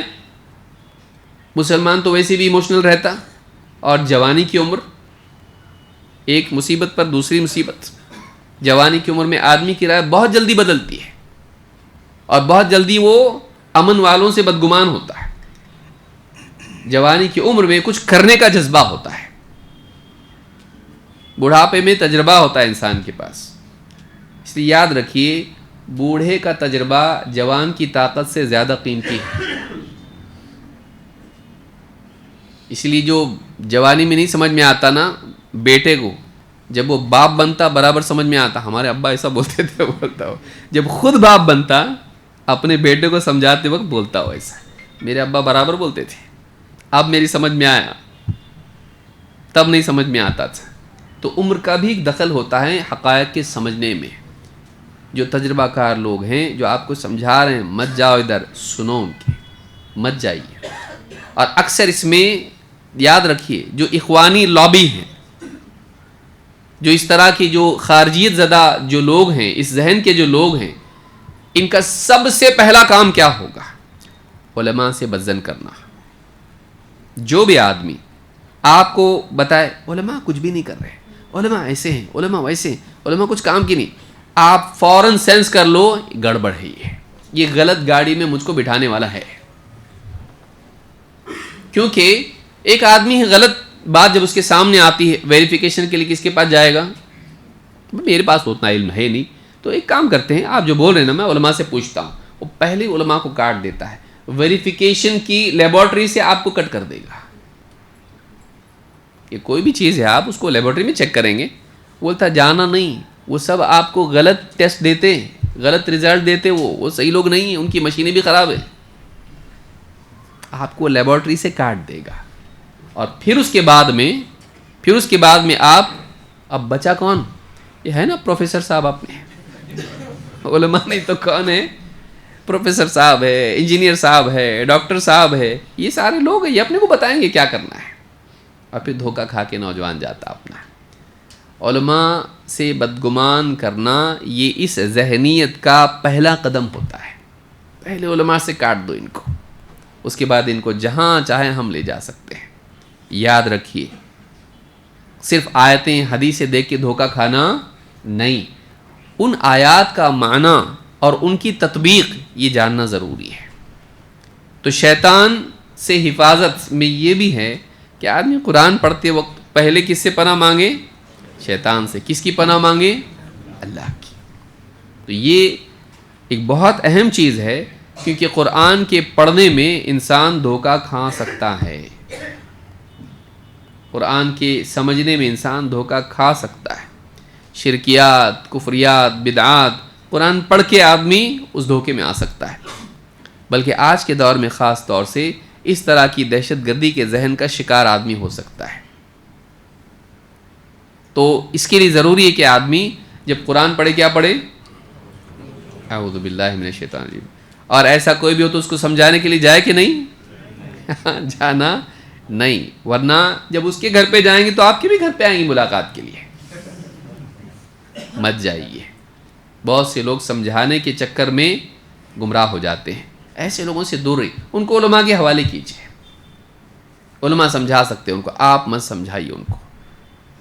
اور یہ جو ہوتا ہے نا بلیو ان یور سیلف، یہ بڑی مصیبت ہے. یہ اسلام میں نہیں ہے، یہ اسلامک چیز نہیں ہے. بلیو ان یور سیلف یہ مغرب سے آیا ہے. ہمارا کیا ہے؟ بلیو ان اللہ. اسی لیے دعا ہم کو کیا سکھائی اللہ کے نبی صلی اللہ علیہ وسلم نے؟ 2 دعائیں ہیں، ان کو ہمیشہ یاد رکھیے. یا مقلب القلوب ثبت قلبی علی دینک، اے دلوں کو الٹنے پلٹنے والے میرے دل کو اپنے دین پر جمائے رکھ. یعنی میرا بھروسہ نہیں ہے کچھ، میرا دل کبھی پلٹ سکتا ہے، تو مجھے اپنے اوپر اعتماد نہیں ہے، میں دھوکہ کھا سکتا ہوں. تو اللہ تو مجھ کو بچا. تو اپنے اوپر اعتماد رکھنا، نہیں میرا دل بہت پکا ہے، نہیں پکا ہے، کبھی بھی پھسل سکتا ہے تیرا دل. اپنے پہ بھروسہ رکھنا نہیں. 2 وَلَا تَكِلْنِي إِلَى نَفْسِي طَرَفَةَ عَيْنٍ، اے اللہ مجھے پلک جھپکنے کے بقدر بھی اپنے حوالے مت کر، تو میری حفاظت کر، میرے حوالے کہ تو تیرا سنبھال لے، مت، میں نہیں سنبھال سکتا اپنے آپ کو. تو بلیو ان یور سیلف ہمارا نہیں ہے، وہ ویسٹ سے آیا ہے، کیونکہ وہ اللہ کو مانتے نہیں. تو کس پہ بلیو کریں گے پھر؟ وہ چاچا پہ؟ وہ کس پہ بلیو کریں گے؟ Believe in your self. وہ اپنے میں بلیو کرتے ہیں، ہم اپنے پہ بلیو کرتے نہیں. ہم کمزور ہیں، ہم یہ مانتے ہیں کہ اگر اللہ ہمارے ساتھ ہو تو ہم سب کچھ کر سکتے ہیں. اللہ نے کیا فرمایا؟ ان ینصرکم اللہ فلا غالب لکم وان یخذلکم فمن ذا الذی ینصرکم من بعدہ. اگر اللہ تعالیٰ تمہاری مدد پر ہو تو تم پہ کوئی غالب نہیں آ سکتا ہے، لیکن اگر اللہ ہی تمہارا ساتھ چھوڑ دے تو اللہ کے بعد ہے کون جو تمہیں مدد کرے، تمہاری مدد کرے؟ تو ہمارا اعتماد اللہ پر ہے، اپنی ذات پر نہیں۔ لہٰذا ایسے کہیں بھی مشن میں نہیں جانا۔ میں سمجھانے جا رہا ہوں ان کو، مت جائیے کسی کی میٹنگز میں، مت جائیے سیکرٹ میٹنگز میں، مت جائیے کسی کے ساتھ بیٹھ کے گارڈن میں اس کو سمجھانے کے لیے روزانہ اپن بیٹھیں گے یہاں پہ تیرے کو میں صحیح عقیدہ سکھاتا، مت جائیے ایسے لوگوں کے پاس، مت جائیے۔ خاص طور سے جو سیاسی اسلام کی دعوت دیتے ہوں اور ریولوشن کی باتیں کرتے ہو، ایسے لوگوں کے پاس مت جائیے۔ ان کے لیے دعا کیجیے، اللہ سے ان کے لیے دعا کیجیے کہ اللہ ان کو ہدایت دے، اللہ ان کو گمراہی سے بچائے۔ وہ بھی ہمارے لوگ ہیں، جو بھی مسلمان ہیں، اس کے لیے ہم کو کتنا بھی گمراہ کیوں نہ ہو دعا کرنا چاہیے کہ اللہ اس کی غلط فہمیوں کو دور کر دے، اس کو حق کی طرف لائے، صراط مستقیم پر لائے۔ دور بیٹھ کے دعا کرو، آپ جلدی اٹھو رات میں، لیکن لیٹ نائٹ اس کے ساتھ بیٹھو مت، اور خاص طور سے موبائل وغیرہ پر یہ سب چیزیں مت کیجیے، اس سے بچیے۔ بہت میں جتا کے اس لیے بول رہا ہوں، حالات اچھے نہیں ہیں، خاص کر کے ملک کے حالات اچھے نہیں ہیں۔ دنیا کے تو حالات ویسے بھی اچھے نہیں ہیں، لیکن ہمارے ملک کے بھی حالات اچھے نہیں ہیں، مسلمانوں کے لیے اچھے حالات نہیں ہیں۔ کچھ لوگ غلطیاں کرتے ہیں، لیکن اس کی سزا پوری امت کو، پورے مسلمانوں کو بھگتنی پڑتی ہے۔ تو یہ دہشت گردی کا راستہ نہیں ہے، کرنے کے بہت کام ہیں۔ عجیب بات ہے کہ ان کو یہ سمجھتا کیوں نہیں؟ اچھا اس میں سکسیسفل بھی تو نہیں ہے، نہیں چینج ہوئی گورنمنٹ، غالب ہوئے مسلمان، اچھا ہوا کچھ مسلمانوں کا، کیا یعنی آپ کاؤنٹر پروڈکٹیو کام کر رہے ہو، نتیجہ بھی الٹا ہے اس کا۔ میری بات کڑوی لگے گی، لوگوں کو لگنا چاہیے، چبھنا چاہیے، بلکہ کیا ہے آپ کے کام کا حاصل کیا ہے؟ جو بھی ایسے لوگ ہیں ان کے کام کا حاصل کیا ہے؟ آؤٹ پٹ کیا ہے اس کا؟ سوائے جذباتیت کیا اور کیا ہے؟ حاصل کیا ہے بتائیے؟ آؤٹ پٹ کیا ہے اس کا؟ ملا کیا آپ کو اس سے سوائے امت کے لیے مصیبت کے؟ ہاں لیکن مصیبت تو حق کے راستے پر آتی نا، تو آپ کیا بیل سے جا کے ٹکراؤ گے؟ یعنی کوئی آدمی اگر بیل لال رنگ کا کپڑا دیکھ کے اس کو مارنے کے لیے آتا ہے، پہن کے گیا اس کے سامنے اور کھڑا ہو رہا ہے توکلت علی اللہ بول کے، کیا بولیں گے آپ اس کو؟ اور اس کو بیل نے آ کے مارا، یا پیچھے سے جا کے اس کی دم چھیڑا بیل کی اور بیل نے لات مارا اس کو، کیا بولے گا؟ یہ حق کے راستے پہ تو مصیبت آتی ہے نا، ایسا بولے گا؟ یہ جہالت ہے، یہ آپ ایک غلط کام کر رہے ہو۔ اس لیے ایسے لوگوں کے پیچھے علماء کبھی نہیں ملیں گے آپ کو۔ ان کی علامات میں سے ایک علامت یہ ہے کہ علماء کے ماتحت نہیں رہیں گے۔ پوچھ لیجئے آپ، ایسا کیوں ہوتا ہے؟ ایسا کیوں ہوتا ہے کہ جو بھی اس طرح کے لوگ پکڑے جاتے ہیں ان کے اوپر علماء نہیں رہتے ہیں؟ کیوں نہیں رہتے؟ اس لیے کہ یہ علماء سے جڑے ہوئے نہیں ہوتے ہیں۔ اگر وہ علماء سے جڑتے، علماء ان کو منع کرتے، روکتے، یہ صحیح نہیں ہے، لیکن پہلے ہی چونکہ وہ علماء سے کٹے ہوئے ہوتے ہیں اور بدگمان ہوتے ہیں علماء سے، پھر وہ اپنے طور پر فیصلے کرتے ہیں، اپنے طور پر آیتوں کو سمجھتے ہیں، اپنے طور پر حدیثوں کو سمجھتے ہیں، اور ایک لابی ہے جو ان کو اس طرح کے کاموں پہ لگاتی ہے، اور اکثر وہ باہر بیٹھ کے بھی لگاتی ہے، انٹرنیٹ کے راستے سے ان کو برابر لگاتی ہے کام کے اوپر۔ ایسے لوگوں سے بچیے، انٹرنیٹ کے راستے سے یہ سب آنے والی چیزوں سے بچیے۔ قرآن کی آیت کو سمجھنا ہے، اس کو قرآن، سنت اور سلف کے فہم کے تابع ہو کر سمجھنا پڑے گا۔ ایسی کچھ آیت یہاں سے اٹھا دی اور کچھ بھی مطلب اس کا لے لی، نہیں کر سکتے۔ یہ بہت اہم بات ہے جو میں کر رہا ہوں۔ کئیوں کے کریئر سڑ جاتے ہیں جیلوں میں، بھائی زندگیاں خراب ہو جاتی ہیں، اور دیکھ کے برا لگتا ہے۔ یہ ماں باپ پریشان، بیوی پریشان، بچے پریشان، رشتہ دار پریشان، دوست احباب پریشان، جن مسجدوں میں وہ جاتے تھے، جس کالج میں جاتے تھے، جس کمپنی میں جاب کرتے تھے، جس کے ساتھ بزنس ان کا تھا، سب پریشان۔ ایک آدمی کی وجہ سے سب پریشان، جینا حرام ہو جاتا لوگوں کا۔ کیوں؟ کیا آؤٹ پٹ کیا ہے اس کا؟ کرنے کے کام کیجیے، میں بہت جتا کے بول رہا ہوں، کرنے کے کام کیجیے، لوگوں کو دین سکھائیے، شرک سے بچائیے، بدعات سے بچائیے ان کو۔ حکومت ظالم ہے، مسلمانوں کے حالات اچھے نہیں ہیں، ٹھیک ہے، اب یہ اچھی حکومت میں بھی اگر یہ بدعات پہ رہا، شرک پہ رہا، قبر میں جانے کے بعد جب ان کے اوپر پٹائی ہوگی اس پٹائی سے بچاؤ گے آپ ان کو؟ ٹھیک ہے، یہاں آپ اس کی لنچنگ ہو رہی ہے تو آپ کو بہت جذبہ آ گیا دین کا، آپ کچھ کرنا چاہتے اس کے لیے، تو یہاں تو آپ بچانے کے لیے کوشش کر رہے ہو اس کو کہ مسلمانوں کی لنچنگ نہیں ہونا چاہیے، مسلمانوں پہ ظلم نہیں ہونا چاہیے۔ جب قبر میں دفن کرنے کے بعد اگر اس کا عقیدہ صحیح نہیں رہا، من ربک کا جواب ہی نہیں دیا اس نے، ما دینک کا جواب نہیں اس کے پاس، من نبیک کا جواب نہیں اس کے پاس، شرک میں بدعات میں پڑا ہوا تھا، وہ اسلام سے آزاد زندگی گزار رہا تھا، کلب میں ڈانس کرتا تھا، جوا کھیلتا تھا، ڈرگ ایڈکٹ تھا، زناکاری کرتا تھا، افیئر 4 کالج میں اس کے تھے، مر گیا ویسے ہی۔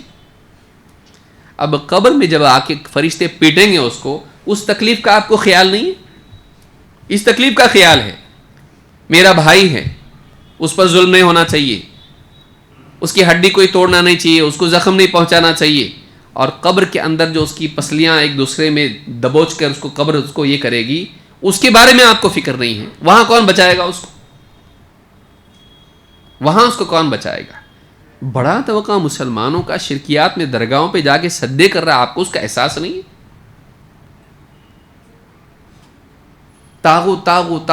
تاغوتی طاقتوں سے ہم کو لڑنا چاہیے۔ شیطان آج امت کے بڑے طبقے کو شرکیات میں کہاں کہاں ڈالے ہوئے ہیں۔ آج کیا کیا نہیں کر رہا مسلمان، درگاہوں پہ جا کے سجدے کر رہا ہے، بدعات میں مبتلا ہے، اور اس کے علاوہ بد اخلاقی کی چیزیں تو گنتی نہیں اس کی۔ مسلمان بچیاں دین چھوڑ رہی ہیں، مسلمان بچے بے دین ہو رہے ہیں، نہیں ہو رہا یہ سب کچھ؟ ماں باپ کی کتنی مانتے بچے، زناکاری کتنی کر رہے ہیں، ڈرگ ایڈکشن کتنا عام ہے، حقے سے لے کے آپ کہاں تک جائیں گے آپ بتائیے؟ ٹنوں سے پکڑا جا رہا ہے ڈرگز، کہاں جا رہا وہ؟ دیکھیے مسلم پاپولیشن والے علاقوں میں جا کے آپ کو ملے گا سب، جہاں مسلمانوں کی پاپولیشن اچھی خاصی ہوتی ہے وہاں آپ کے ساری خرافات آپ کو ملیں گی۔ کیوں ایسا ہو رہا؟ اس سے بچانے کی فکر نہیں کرنا ہے ہم کو، خالی یہی ہے کہ آپ حکومت بدلنا چاہتے سب صحیح ہو جائے گا، پھر جہاں مسلمان حکومتیں وہاں سب صحیح ہو گیا؟ نہیں ہوتا ہے۔ اور آپ کے بس میں ہے کیا؟ آپ کر سکتے کیا؟ یہ آپ کی کیپیسٹی ہے کیا اس کی؟ آپ یہاں وہاں کچھ بھی اس طرح کی چیزیں کر کے آپ یہ سمجھ لیتے ہیں کہ مسلمانوں کے حالات اچھے ہو جائیں گے۔ آپ کا گول کیا ہے اس میں؟ گول کیا ہے؟ بم دھماکہ کوئی کرتا ہے، اس کا گول کیا ہے؟ حاصل کیا ہے اس سے؟ حکومت چینج ہو جاتی ہے ایک دھماکے سے، مسلمانوں کے لیے ہمدردی پیدا ہو جاتی ہے لوگوں کے دلوں میں، اسلام کا نام روشن ہو جاتا ہے، آؤٹ پٹ کیا ہے اس کا؟ لوگ ڈر جاتے ہیں اس سے؟ ڈرتے نہیں ہیں، ڈرنے کی بجائے غصہ ہوتے ہیں، وقتی ڈر ہوتا ہے، لیکن وہ اس کے بعد جو غصہ مسلمانوں کے لیے ہوتا ہے، پھر راستوں پہ، ہاں اداروں میں، یہاں وہاں آپ کو دیکھنے ملے گا، یہ مسلمان ہیں، مسلمان ایسے رہتے ہیں، نیوز میڈیا میں ہائی لائٹ ہوگا، اس کے بعد مسلمانوں کا یہ معاملہ ہوگا۔ پھر وہ جو جس بھائی کے لیے آپ نے کیا، مسلمانوں پہ ظلم ہو رہا ہے اس لیے ہم ایسا کر رہے ہیں، اسی بھائی کو تکلیف ہونے والی ہے، اس کا کیا؟ اس کا کیا؟ یعنی آپ کی حرکت کی وجہ سے ان مسلمانوں کو گاؤں دیہات شہر جہاں بھی ہیں ان کو جو تکلیف اٹھانی پڑ رہی ہے وہ آپ کی وجہ سے ہو رہی۔ آپ ان کو بچائیں یا آپ نے مصیبت میں اس کو پھنسائیں؟ یہ الٹا ہے۔ لیکن جب عقل الٹی ہو جائے تو سیدھا الٹا دکھائی دیتا ہے، اور الٹا سیدھا۔ بہت بہت سوچنے کی ضرورت ہے نوجوانوں سے، خاص طور سے۔ دیکھیے میں جو نوجوان اس طرح کی چیزوں میں مبتلا ہوتے ہیں، ہم نہیں کہتے کہ مسلمانوں کے دشمن ہیں یا مسلمانوں کے لیے ان کے دلوں میں برائی ہے، ہم یہ نہیں بول رہے، لیکن ان کے پاس وہ عقل نہیں ہے، ان کے پاس دین کی سمجھ نہیں ہے۔ ان کو چاہیے کہ وہ علماء سے اپنے مسائل کے بارے میں بات کریں۔ اور بہت سارے نوجوان تو ایسے ہوتے ہیں کہ فیملی لائف ڈسٹرب ہوتی ہے ان کی، جاب کی لائف ڈسٹرب ہوتی ہے ان کی، تو وہ جو سٹریس ان کو ہوتا ہے یا فیلئر جو زندگی میں آتا ہے، بعض اوقات اس کی وجہ سے بھی فرسٹریٹ ہو کے اس راستے پر نکلتے ہیں۔ اور کچھ لوگ ہوتے ہیں جو بہت سیٹ ہوتے ہیں، کرنے کا کوئی ان کے پاس کام نہیں ہوتا ہے، اچھا خاصا پیسہ ان کے پاس آ رہا ہے، تو پھر باہر سے میڈیا سے جڑے ہونے کی وجہ سے ان کو اس طرح کی چیزیں مل جاتی ہیں کہ ایک ہائر گول میری زندگی کا ہے، سب تو کما لیا میں نے، ساری چیزیں میرے پاس اب ہیں، مجھ کو ایک ہائر کالنگ ہے، ایک بڑا مقصد ہے جو مجھ کو کچھ اور کرنا ہے جو باقی سب لوگ نہیں کر رہے. یہ مولوی، یہ سارے مسلمان کچھ بھی نہیں کر رہے، خالی نماز پڑھ رہے، روزہ رکھ رہے، ذکر کر رہے، تلاوت کر رہے. کیا ہے یہ؟ بڑا کام مجھ کو کرنا ہے. وہ بڑا کام کر دیتا ہے. یہ سپیریورٹی کمپلیکس کا نتیجہ ہوتا ہے. باقی سب بچے ہیں، ہم لوگ کچھ اوپر کا کام کر رہے ہیں، بڑا کام یہ ہے. اور اسرار احمد، مودودی، سید قطب اور اس طرح کے جتنے لوگ ہیں، انہوں نے یہ دماغ بنایا ہے. یہ سب چھوٹی چیزیں ہیں، روزہ، نماز، ذکر، تلاوت، یہ سب چھوٹی چیزیں ہیں. بڑی چیز یہ ہے، آپ کتنے بھی نماز پڑھو کچھ کام کا نہیں، کتنے بھی روزے رکھو کچھ کام کا نہیں، کتنا بھی ذکر تلاوت کرو کچھ کام کا نہیں ہے، جب تک کہ آپ اسلامی حکومت قائم نہیں کرتے. کہاں؟ مطلب پوری دنیا میں، گھر میں نہیں، اپنی زندگی میں نہیں، کہاں قائم کریں گے آپ؟ اکثر ان کی اپنی فجر کی نمازیں نہیں ہوتی ہیں، اس لیے کہ رات میں اتنا مجاہد بیٹھا ہوا ہے نا انٹرنیٹ کے اوپر، انٹرنیٹ کے مجاہدین اس پہ لگے رہتے ہیں رات بھر. فجر کی نماز غائب، کیونکہ نماز اتنی بڑی چیز نہیں ہے، یہ بڑی چیز ہے. نماز تو عبادت ہے بس. یہ جو عبادات کو کم کر کے سیاسی ریولوشن اور سیاسی تبدیلی لانے کی کوشش کو اونچا کرنا، یہ مودودی صاحب نے کیا ہے، اور ان کی کتابوں میں چیز موجود ہے. اور اس سے ان سارے لوگوں کی مینٹالٹی ایسی بنی ہے. یہ سب چھوٹے کام ہیں. اصل کام کرنے کا یہ ریولوشن، یہ بڑا کام ہے. لیکن جس چیز کو انہوں نے گول بنایا، خود اس میں بھی تو کامیاب نہیں ہو پائے. کیا بدل دیا انہوں نے؟ دنیا کو بدلا، ملک کو بدلا، گاؤں کو بدلا، گلی کو بدلا، اپنی گھر کو بدلا، اپنے آپ کو بدلا. کتنا بدلا دیکھیے. یہ کبھی علماء کے ساتھ نہیں بیٹھیں گے، نہ ان کو بیٹھنے دیا جائے گا. کیوں؟ کیونکہ وہ جانتے ہیں علماء ان کے شبہات کا ازالہ کریں گے، ان کی غلط فہمی کو دور کریں گے، ان کو بتائیں گے وہ کہاں ہیں، ان کی اوقات بتائیں گے. تو لوگ دور سے ہی کیا کرتے ہیں؟ علماء کے پاس مت جاؤ، علماء نہیں بتاتے، علماء چھپاتے ہیں. تو پہلے ہی سے بھولے بھالے نوجوانوں کو ان کے جو بھی لوگ ہوتے ہیں اوپر کے، وہ ہمیشہ یہ بولتے ہیں علماء کو نہیں سمجھتا ہے. ایسا رہتا، سارے علماء کو نہیں سمجھتا. ایسا ہوتا کیا؟ کوئی آدمی آپ کو کہے ڈاکٹروں کو کچھ بھی معلوم نہیں ہے، مت جاؤ ڈاکٹر کے پاس، ادھر آ میرے پاس، میں ہوں حکیم الامت. ایسا بولنے والے پہ کوئی بھروسہ نہیں کرتا. دیکھیے، ہر میدان کے ایکسپرٹس ہوتے ہیں. میڈیکل لائن میں ایکسپرٹ ہوں گے، انجینئرنگ میں ایکسپرٹ ہوں گے، دینی میدان میں ایکسپرٹ ہوتے ہیں، علماء ہوتے ہیں. اچھا، علماء جیسی بولتے نا تو وہ لوگ کیسا ایگزامپل دیتے؟ کوئی تو بھی کھڑا ہے، پان کھاتے، ہاں ٹوپی ادھر جا رہی، ادھر جوتے اس کے ادھر جا رہے، اور عورتوں کو دیکھ رہا ہے یا موبائل پہ کھیل رہا ہے یا فلاں اس کا ریکارڈ خراب ہے.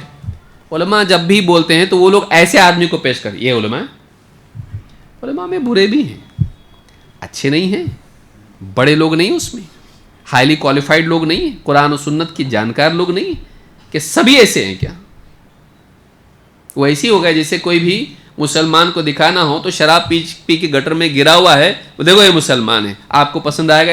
ایسا ہے ہی مسلمان ایسا رہتا؟ ہر مسلمان ایسا نہیں رہتا، ایک آدھ ایسا ہوگا بھی. ویسی علماء میں، علماء کے نام سے مشہور، واقعی علماء کہلانے کی بھی لائق نہیں ہوتے ہیں، لیکن ایسا آدمی ہوگا جو اس طرح کا ہوگا جس کو کچھ بھی نہیں سمجھتا، بس کسی طرح سے کاپی کر کے مدرسے سے پاس ہو کے نکلا، اور رشتہ داری کی وجہ سے امامت مل گئی، اور الٹے سیدھے خطبے دے کے وہ کسی طرح سے جمع ہوا ہے کیونکہ اس کے چچا ٹرسٹی ہیں. کوئی نکال بھی نہیں سکتا اس کو. ہو سکتا ہے ایسا، ایسے لوگ ہوں گے. بولے کہ یہ عالم ایسا رہتا کیا؟ تو نہیں رہتا ایسا عالم. لیکن کیا وہ آئیڈیل ہے؟ کیا وہ پورے علماء کو ریپرزینٹ کرتا ہے؟ وہ بگڑے ہوئے لوگوں میں سے ہے. تم اچھوں کو کیوں نہیں دیکھتے؟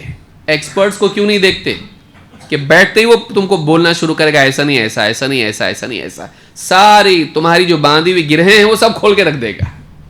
بیوقوف گانٹ باندھتا ہے، عقل مند کو کھولنا آتا ہے. اس کو گانٹ باندھنے کے لیے بہت ایکسپرٹیز نہیں لگتی ہے، الٹی سیدھی کدھر بھی گانٹ باندھ دیتا ہے آدمی، لیکن گانٹ کھولنے کے لیے صبر اور ایکسپرٹیز لگتی ہے. علماء کے پاس وہ ہوتا ہے جو واقعی علماء ہوتے ہیں.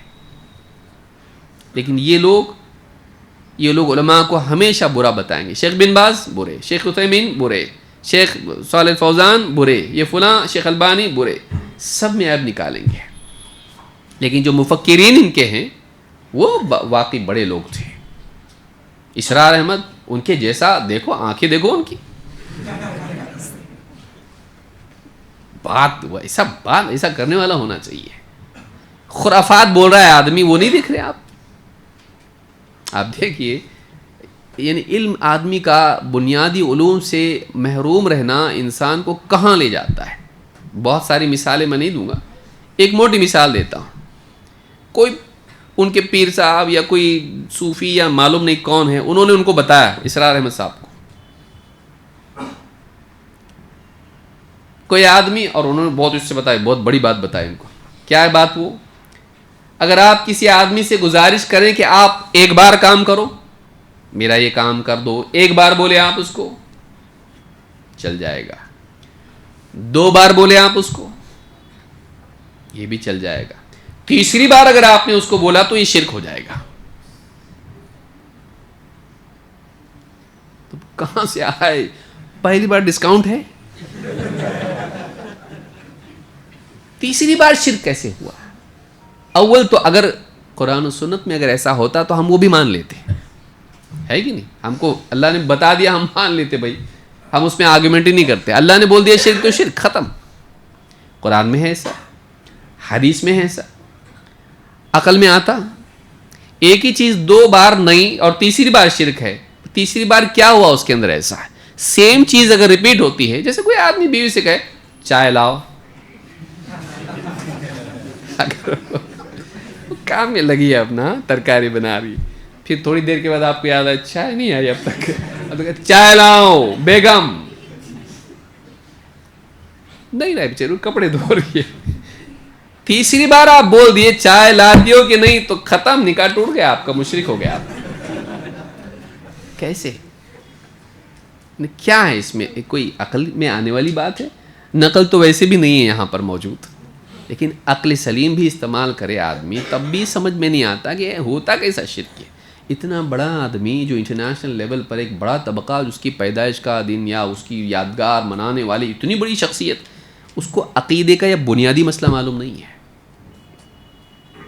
شرک کیسے ہوگا؟ وہ تیسری بار کیسے ہوگا؟ پہلی بار بولتے تب بھی ہم کچھ سوچ سکتے تھے کہ ہاں وہ اللہ کی بجائے کسی اور سے مانگ رہا ہے تو شاید یہ سمجھے ہوں گے ایسا، جبکہ وہ بھی نہیں ہے.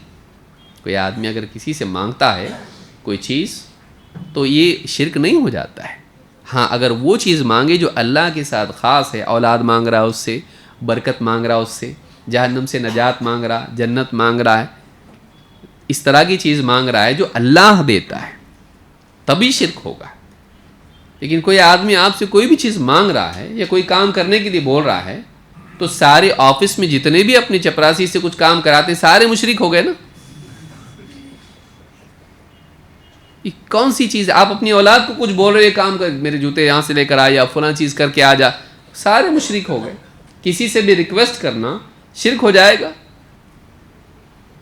سوچیے.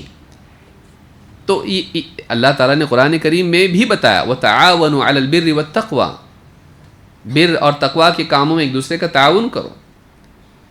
تو ایک دوسرے کا تعاون لینا یا ایک دوسرے کا تعاون کرنا یہ امت میں رائج رہا ہے ہمیشہ سے. تو اب ایک آدمی اگر علم نہیں ہو اس کے پاس، آپ سوچئے عقیدے کے معاملے میں ڈائریکٹ مشرک بنا دیا، اب باقی چیزوں میں کیسا مشرک بناتے ہوں گے آپ سوچئے. حاکم کو اگر مشرک بنا دے تو کیا پھر تعجب کی بات ہے؟ خالی مطالبہ آدمی کرے اس پر مشرک بن جاتا ہے تیسری بار، لیکن پہلی 2 بار نہیں بنتا ہو. ایسے لوگ اگر امت میں ان کی سننے لگ جائے، اور بڑا طبقہ سن کے گیا اندر، ایک طبقہ اچھا خاصا ان کو سننے والا گیا اندر، اور ان کو مشہور کرنے والے ہمارے ڈاکٹر حضرات ہی ہیں انڈیا میں. انہوں نے ان کو یہاں پہ عام کیا، اور ان کی وجہ سے سارے لوگوں میں مشہور ہو گئے تفسیر کے نام پر. اور تفسیر اس میں کتنی ہے؟ تفسیر کم ہے، اس کے اندر سیاست زیادہ ہے، اس کے اندر یہاں وہاں کی باتیں زیادہ ہیں. کتنے نصوص ہیں اس کے اندر کہ سلف نے یہ سمجھا، ایسے اس آیت کا یہ معنی، اس کا یہ معنی ہے، لیکن سننے والا سن رہا ہے. مت سنیے ایسے لوگوں کو، اور ایسے لوگوں نے بہت نقصان کیا ہے امت کا. اس طرح کے مفکرین جو اسلام کی سیاسی تعبیر کرنے والے، ریولوشن کی بات کرنے والے، ان کے بچے بڑی بڑی یونیورسٹیوں میں اور بڑی بڑی کمپنیوں میں جاب پہ رہتے ہیں، وہ کبھی اس تحریک کا حصہ نہیں بنتے. مودودی صاحب نے کبھی اپنے بچوں کو، ان کے بچوں کا انٹرویو انٹرنیٹ پہ موجود ہے.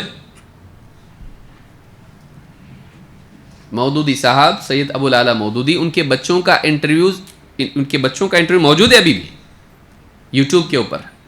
میں نے کہا ہمارے والد صاحب نے کبھی ہم کو ان لوگوں میں آنے نہیں دیا، تحریک میں شامل ہونے ہی نہیں دیا. ایسا کیا پاپ تھا جو ان کو نہیں آنے دیا؟ ہمارے جتنے علماء ہیں اپنے بچوں کو لے کے مساجد میں، دروس میں، دینی پروگراموں میں ہمیشہ رہتے ہیں. مودودی صاحب نے کبھی بھی اپنے بچوں کو جو بھی معاملات تھے جماعت کے، اس میں کبھی بھی آنے نہیں دیا. کیوں؟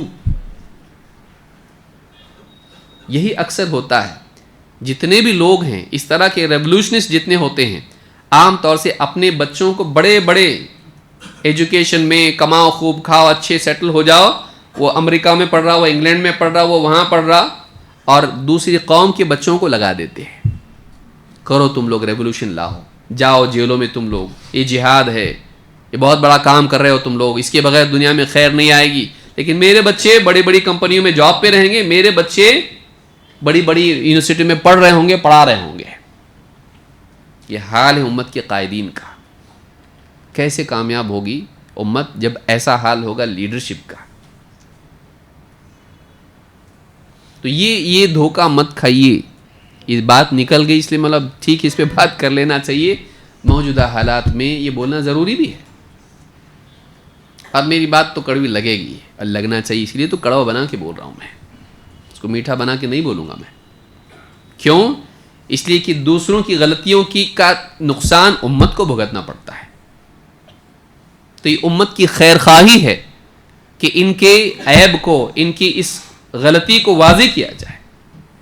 اور ان میں جو لوگ ایسے ہیں کہ جن میں ابھی بھی سوچنے سمجھنے کی صلاحیت باقی ہے، ابھی بھی دینی غیرت کے ساتھ ساتھ علماء کا احترام باقی ہے، وہ غور کریں کہ ہم کہاں جا رہے ہیں. تھوڑی اگر عقل ہے کہ ہمارا آؤٹ پٹ کیا ہے، نتیجہ کیا ہے ہماری کوششوں کا، اس پر اگر وہ سوچیں گے تو اس راہ سے رک جائیں گے. تو یہ بات میرے ذہن میں آئی تو میں نے مناسب سمجھا اس کو بولوں، کیونکہ قرآن ہی کے سیاق میں ہے. یہ خوارج کا راستہ ہے. قرآن پڑھنا کافی نہیں ہے، قرآن کو صحیح سمجھنا ضروری ہے. قرآن کو صحیح سمجھنا ضروری ہے. اور بعض اوقات شیطان قرآن پڑھواتا تو ہے، پڑھنے دیتا، لیکن قرآن کے بارے میں ایسی باتیں ذہن میں ڈال دیتا ہے جو قرآن مٹانے کے لیے آیا ہے. تو یاد رکھیں یہ سب چیزیں اسلام میں نہیں ہیں. ایسے جتنے بھی لوگ ہیں، اور میں نام گنا کے بول رہا ہوں، ان کی فکر سے دور رہیں. جن میں سر فہرست جو ہیں سید ابو العلا مودودی ہیں، باقی سارے لوگ جو ہیں انہی کے نل سے لیتے ہیں پانی، سارے وہیں سے لے کے پیتے ہیں.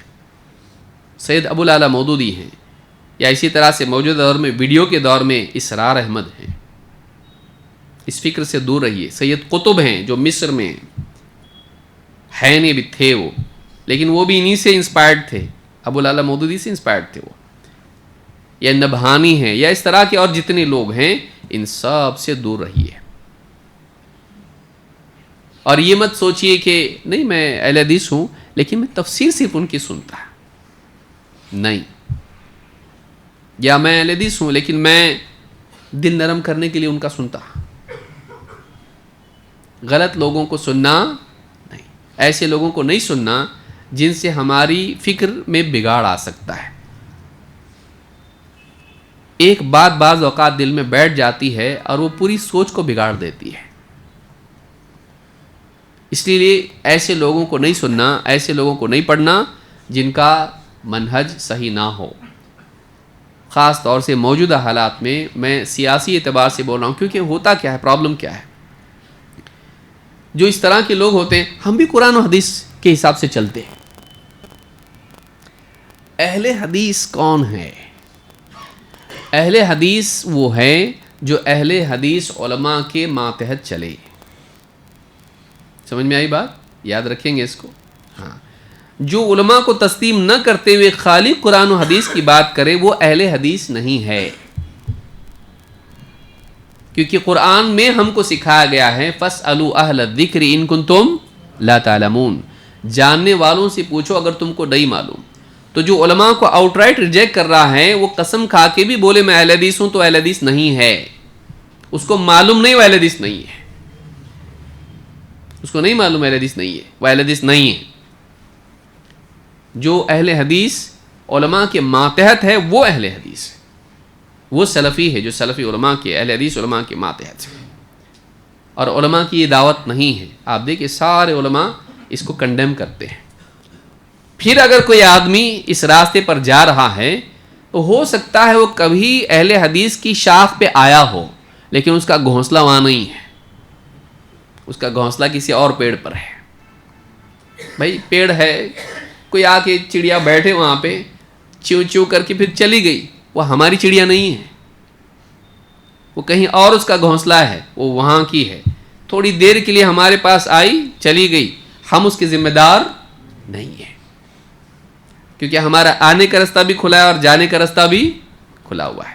ہاں، جو علماء کے ماتحت چلتا ہے کہ ہم کیا کریں، کیا عقیدہ رکھیں، اس معاملے میں کیا کرنا چاہیے، ملک کے معاملے میں ہم کو کیا قدم اٹھانا چاہیے، عالمی حالات میں ہم کو کیا بولنا چاہیے، کیا ہمارا موقف ہونا چاہیے. جو نوجوان، جو طبقہ علماء سے جڑ کے پوچھتا ہے، علماء بولے ایسا نہیں ایسا ہے، کیونکہ قرآن میں ایسا، حدیث میں ایسا ہے، یہ مت کرو، یہ مت کرو، ایسا نہیں کرنا چاہیے. سن کے چپ چاپ چلتا ہے دلیل کی بنیاد پر، اس کو اہل حدیث بولتے ہیں. علماء کچھ بھی نہیں ہے، ہم چل رہے ہیں قرآن و حدیث کے حساب سے، علماء کو کیا سمجھتا، یہ اہل حدیث نہیں ہو سکتا ہے، یہ غیر مقلد ہے. سمجھ میں آئی بات؟ یہ غیر مقلد ہے، یہ اہل حدیث نہیں ہے. دونوں میں فرق ہوتا ہے. اہل حدیث غیر مقلد نہیں ہے، وہ کتاب و سنت کا متبع ہے اور وہ علماء کے تابع رہتا ہے، علماء سے استفادہ کرتا ہے. غیر مقلد ہوتا ہے جو کسی کی بھی نہیں سنتا، وہ کسی کی بھی نہیں سنتا. اس کو کیا بولتے ہیں؟ تو ہمارے علماء نے کبھی نہیں بولا ہم غیر مقلد ہیں، یہ تو ہم کو مخالفت میں دوسرے ہمارے محبت کرنے والے بولتے ہیں، ہمارے چاہنے والے ہم کو بولتے ہیں غیر مقلد ہیں. ہم غیر مقلد نہیں ہیں، ہم کتاب و سنت کی اتباع کرنے والے ہیں، ہم علماء کی ماتحتی میں رہنے والے لوگ ہیں. تو جو آدمی اپنے آپ کو اہل حدیث کہیں لیکن علماء کو آؤٹ رائٹ ریجیکٹ کرے اور ان کا اعتماد ختم کرے، یہ اہل حدیث نہیں ہو سکتا ہے. جن کی شان اللہ نے بیان کی قرآن میں، شہد اللہ انہ لا الہ الا ہوا والملائکۃ واولو العلم، اللہ گواہ ہیں اس بات کا کہ اللہ کے سوا کوئی عبادت کے لائق نہیں، اور فرشتے بھی اور علم والے بھی گواہ ہیں. جو اللہ اپنی گواہی کے ساتھ، فرشتوں کی گواہی کے ساتھ دین کی اتنی بنیادی چیز کا گواہ علماء کو بنائے، آپ اس کو گرا کے اہل حدیث بن جاؤ گے. جن کی شان اللہ بیان کر رہا قرآن میں کہ توحید کے گواہ زمین میں علماء ہیں، آسمان میں فرشتے ہیں، اور خود اللہ اس کا گواہ ہے. تو اللہ تعالیٰ توحید کا گواہ علماء کو بنا رہا ہے، اور آپ طاغوت بول کے علماء کو بھی طاغوت بنا دے رہے ہیں. سارے علماء کو آپ ریجیکٹ کر رہے ہیں، آپ اہل حدیث نہیں ہو سکتے. میری بات یاد رکھیے، جو آؤٹ رائٹ علماء کو ریجیکٹ کرتا ہوا اہل حدیث نہیں ہے، وہ غیر مقلد ہو سکتا ہے، وہ اہل حدیث نہیں ہو سکتا ہے. تو ہمارے نوجوان بعضوں کا دھوکہ، ہم بھی تو اہل حدیث ہیں، ایسا بن کے آدمی آتا ہے، لیکن ہم ایسا بولتے ہیں کیونکہ علماء نہیں مانتے ہیں. تو یہ اہل حدیث نہیں ہے، یہ سروری ہے. یہ کیا ہے؟ یہ سروری کیا ہے بعد میں سمجھاؤں گا کسی دن تفصیل سے، کہ اہل حدیث کے کپڑوں میں یہ غیر اہل حدیث ہے، کہ اس کی نماز سے دھوکہ مت کھائیے. بولے وہ بھی تو ہاتھ سینے پہ باندھتا نا، تو شافی بھی تو باندھتے پیارے، اہل حدیث ہے وہ، شافی سینے پہ باندھتے ہاتھ، وہ اہل حدیث نہیں ہو گئے. کچھ مسائل میں ہمارے ساتھ موافقت کرنے کی وجہ سے آدمی اہل حدیث نہیں ہو جاتا ہے. وہ بس نماز ان کو سکھانے کو کوئی ملا نہیں. پروفیسر لوگوں کے پاس تو مسائل ہے نہیں, تو پروفیسر کے پاس نہیں تھا تو ان کو مل گئی شیخ البانی کی کتاب, پڑھ لی اس کو. چلو بھائی کم سے کم یہ تو لے لو, ان سے اپنے پاس تو کوئی بتانے والا ہے نہیں, تو نماز لے لی شیخ البانی کی کتاب سے, اور ہاتھ باندھ رہا, رفع الیدین کر رہا, سب کچھ کر رہا. نماز میں وہ اہل حدیث سے دلیل لے کے کر رہا ہے, لیکن پولیٹیکل ایجنڈا اس کا کچھ اور ہے, کور میں وہ کچھ اور ہے. کچھ چیزوں میں اس کو ضرورت تھی اہل حدیث علماء کی, ان سے لے لیا اس نے, کیونکہ اس کے پاس کوئی ہے نہیں لائق. جنازہ ہوا, نکاح ہوا, طلاق ہوا, اس طرح کے جتنے مسائل ہیں ان کے پاس کوئی نہیں ہے. ان کے پاس پروفیسر ہے جو فرانس میں ریولوشن کیسا آیا, سوڈان میں کیا ہو رہا, وہ حالات حاضرہ کے ایکسپرٹ رہتے ہیں. بلکہ ایسے لوگ مولوی صاحب کو آ کے بولتے, بولے نا یہ آپ سب یہ اس کے اوپر قرآن حدیث بولتے ٹھیک ہے, حالات حاضرہ پہ بھی کچھ بولو. یہ جو حالات حاضرہ والا ہے یہ وہی ہے, عام طور سے آپ کو ملیں گے جو حالات حاضرہ کے بہت شوقین ہوتے ہیں.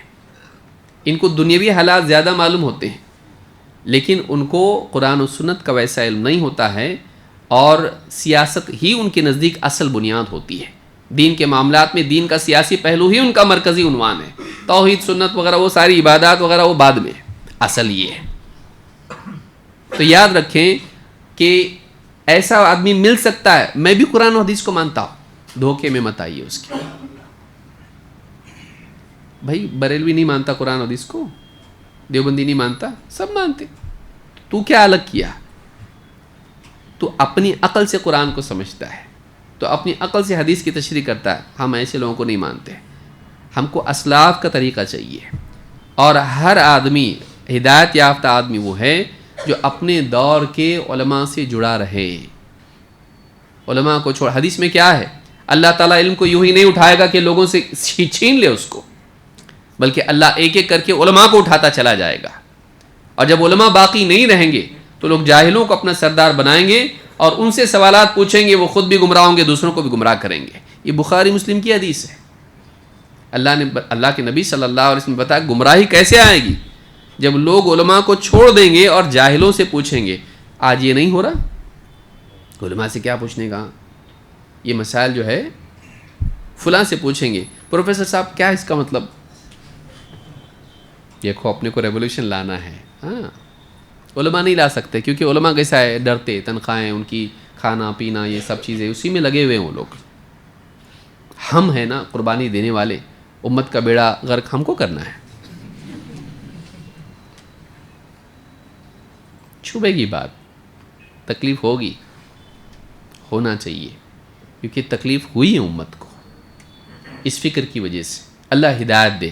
اس میں ایسے لوگ بھی ہوں گے جو سوچنے والے بنیں گے. سوچیں, جو بھی لوگ جن تک ہماری بات پہنچے گی وہ سوچیں اس پہ کہ کیا کر رہے ہیں. فَأَيْنَ تَذْهَبُونَ, کدھر جا رہے ہیں, کہاں جا رہے ہو تم لوگ, کیا اس کا آؤٹ پٹ ہے, کیا حاصل ہے اس کا, نتیجہ کیا ہے اس کا, کیا چینج آئے گا اس سے, نقصان ہوگا اس سے.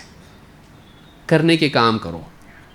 عقیدے کی اصلاح, لوگوں کو بدعات سے بچانا, اخلاق ان کے درست کرنا, ان کی تجارتیں حلال کرنا, اور اسی طرح سے گھر کی بیوی شوہر کے معاملات بگڑ رہے, آج بچوں کے ماں باپ کے بگڑ رہے, اس کو کرو.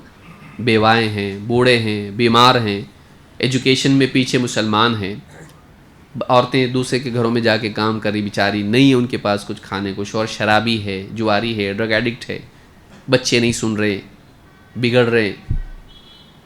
پولیٹیکل لوگوں کے ہاتھ میں آ کے کچھ بھی یہاں باندھ وہ باندھ, ڈی جے پہ ناچ رہے, بس اتنا جن کو مل گیا تو بس ہو گیا. پھر بھائی جواب بول رہا ہوا لڑنے کو جا رہے ہیں, چوکی میں جا کے بیٹھ رہے, دوسرے کے کیس اپنے اوپر لے رہے. یہ سارے ہمارے مسلمان کر رہے ہیں.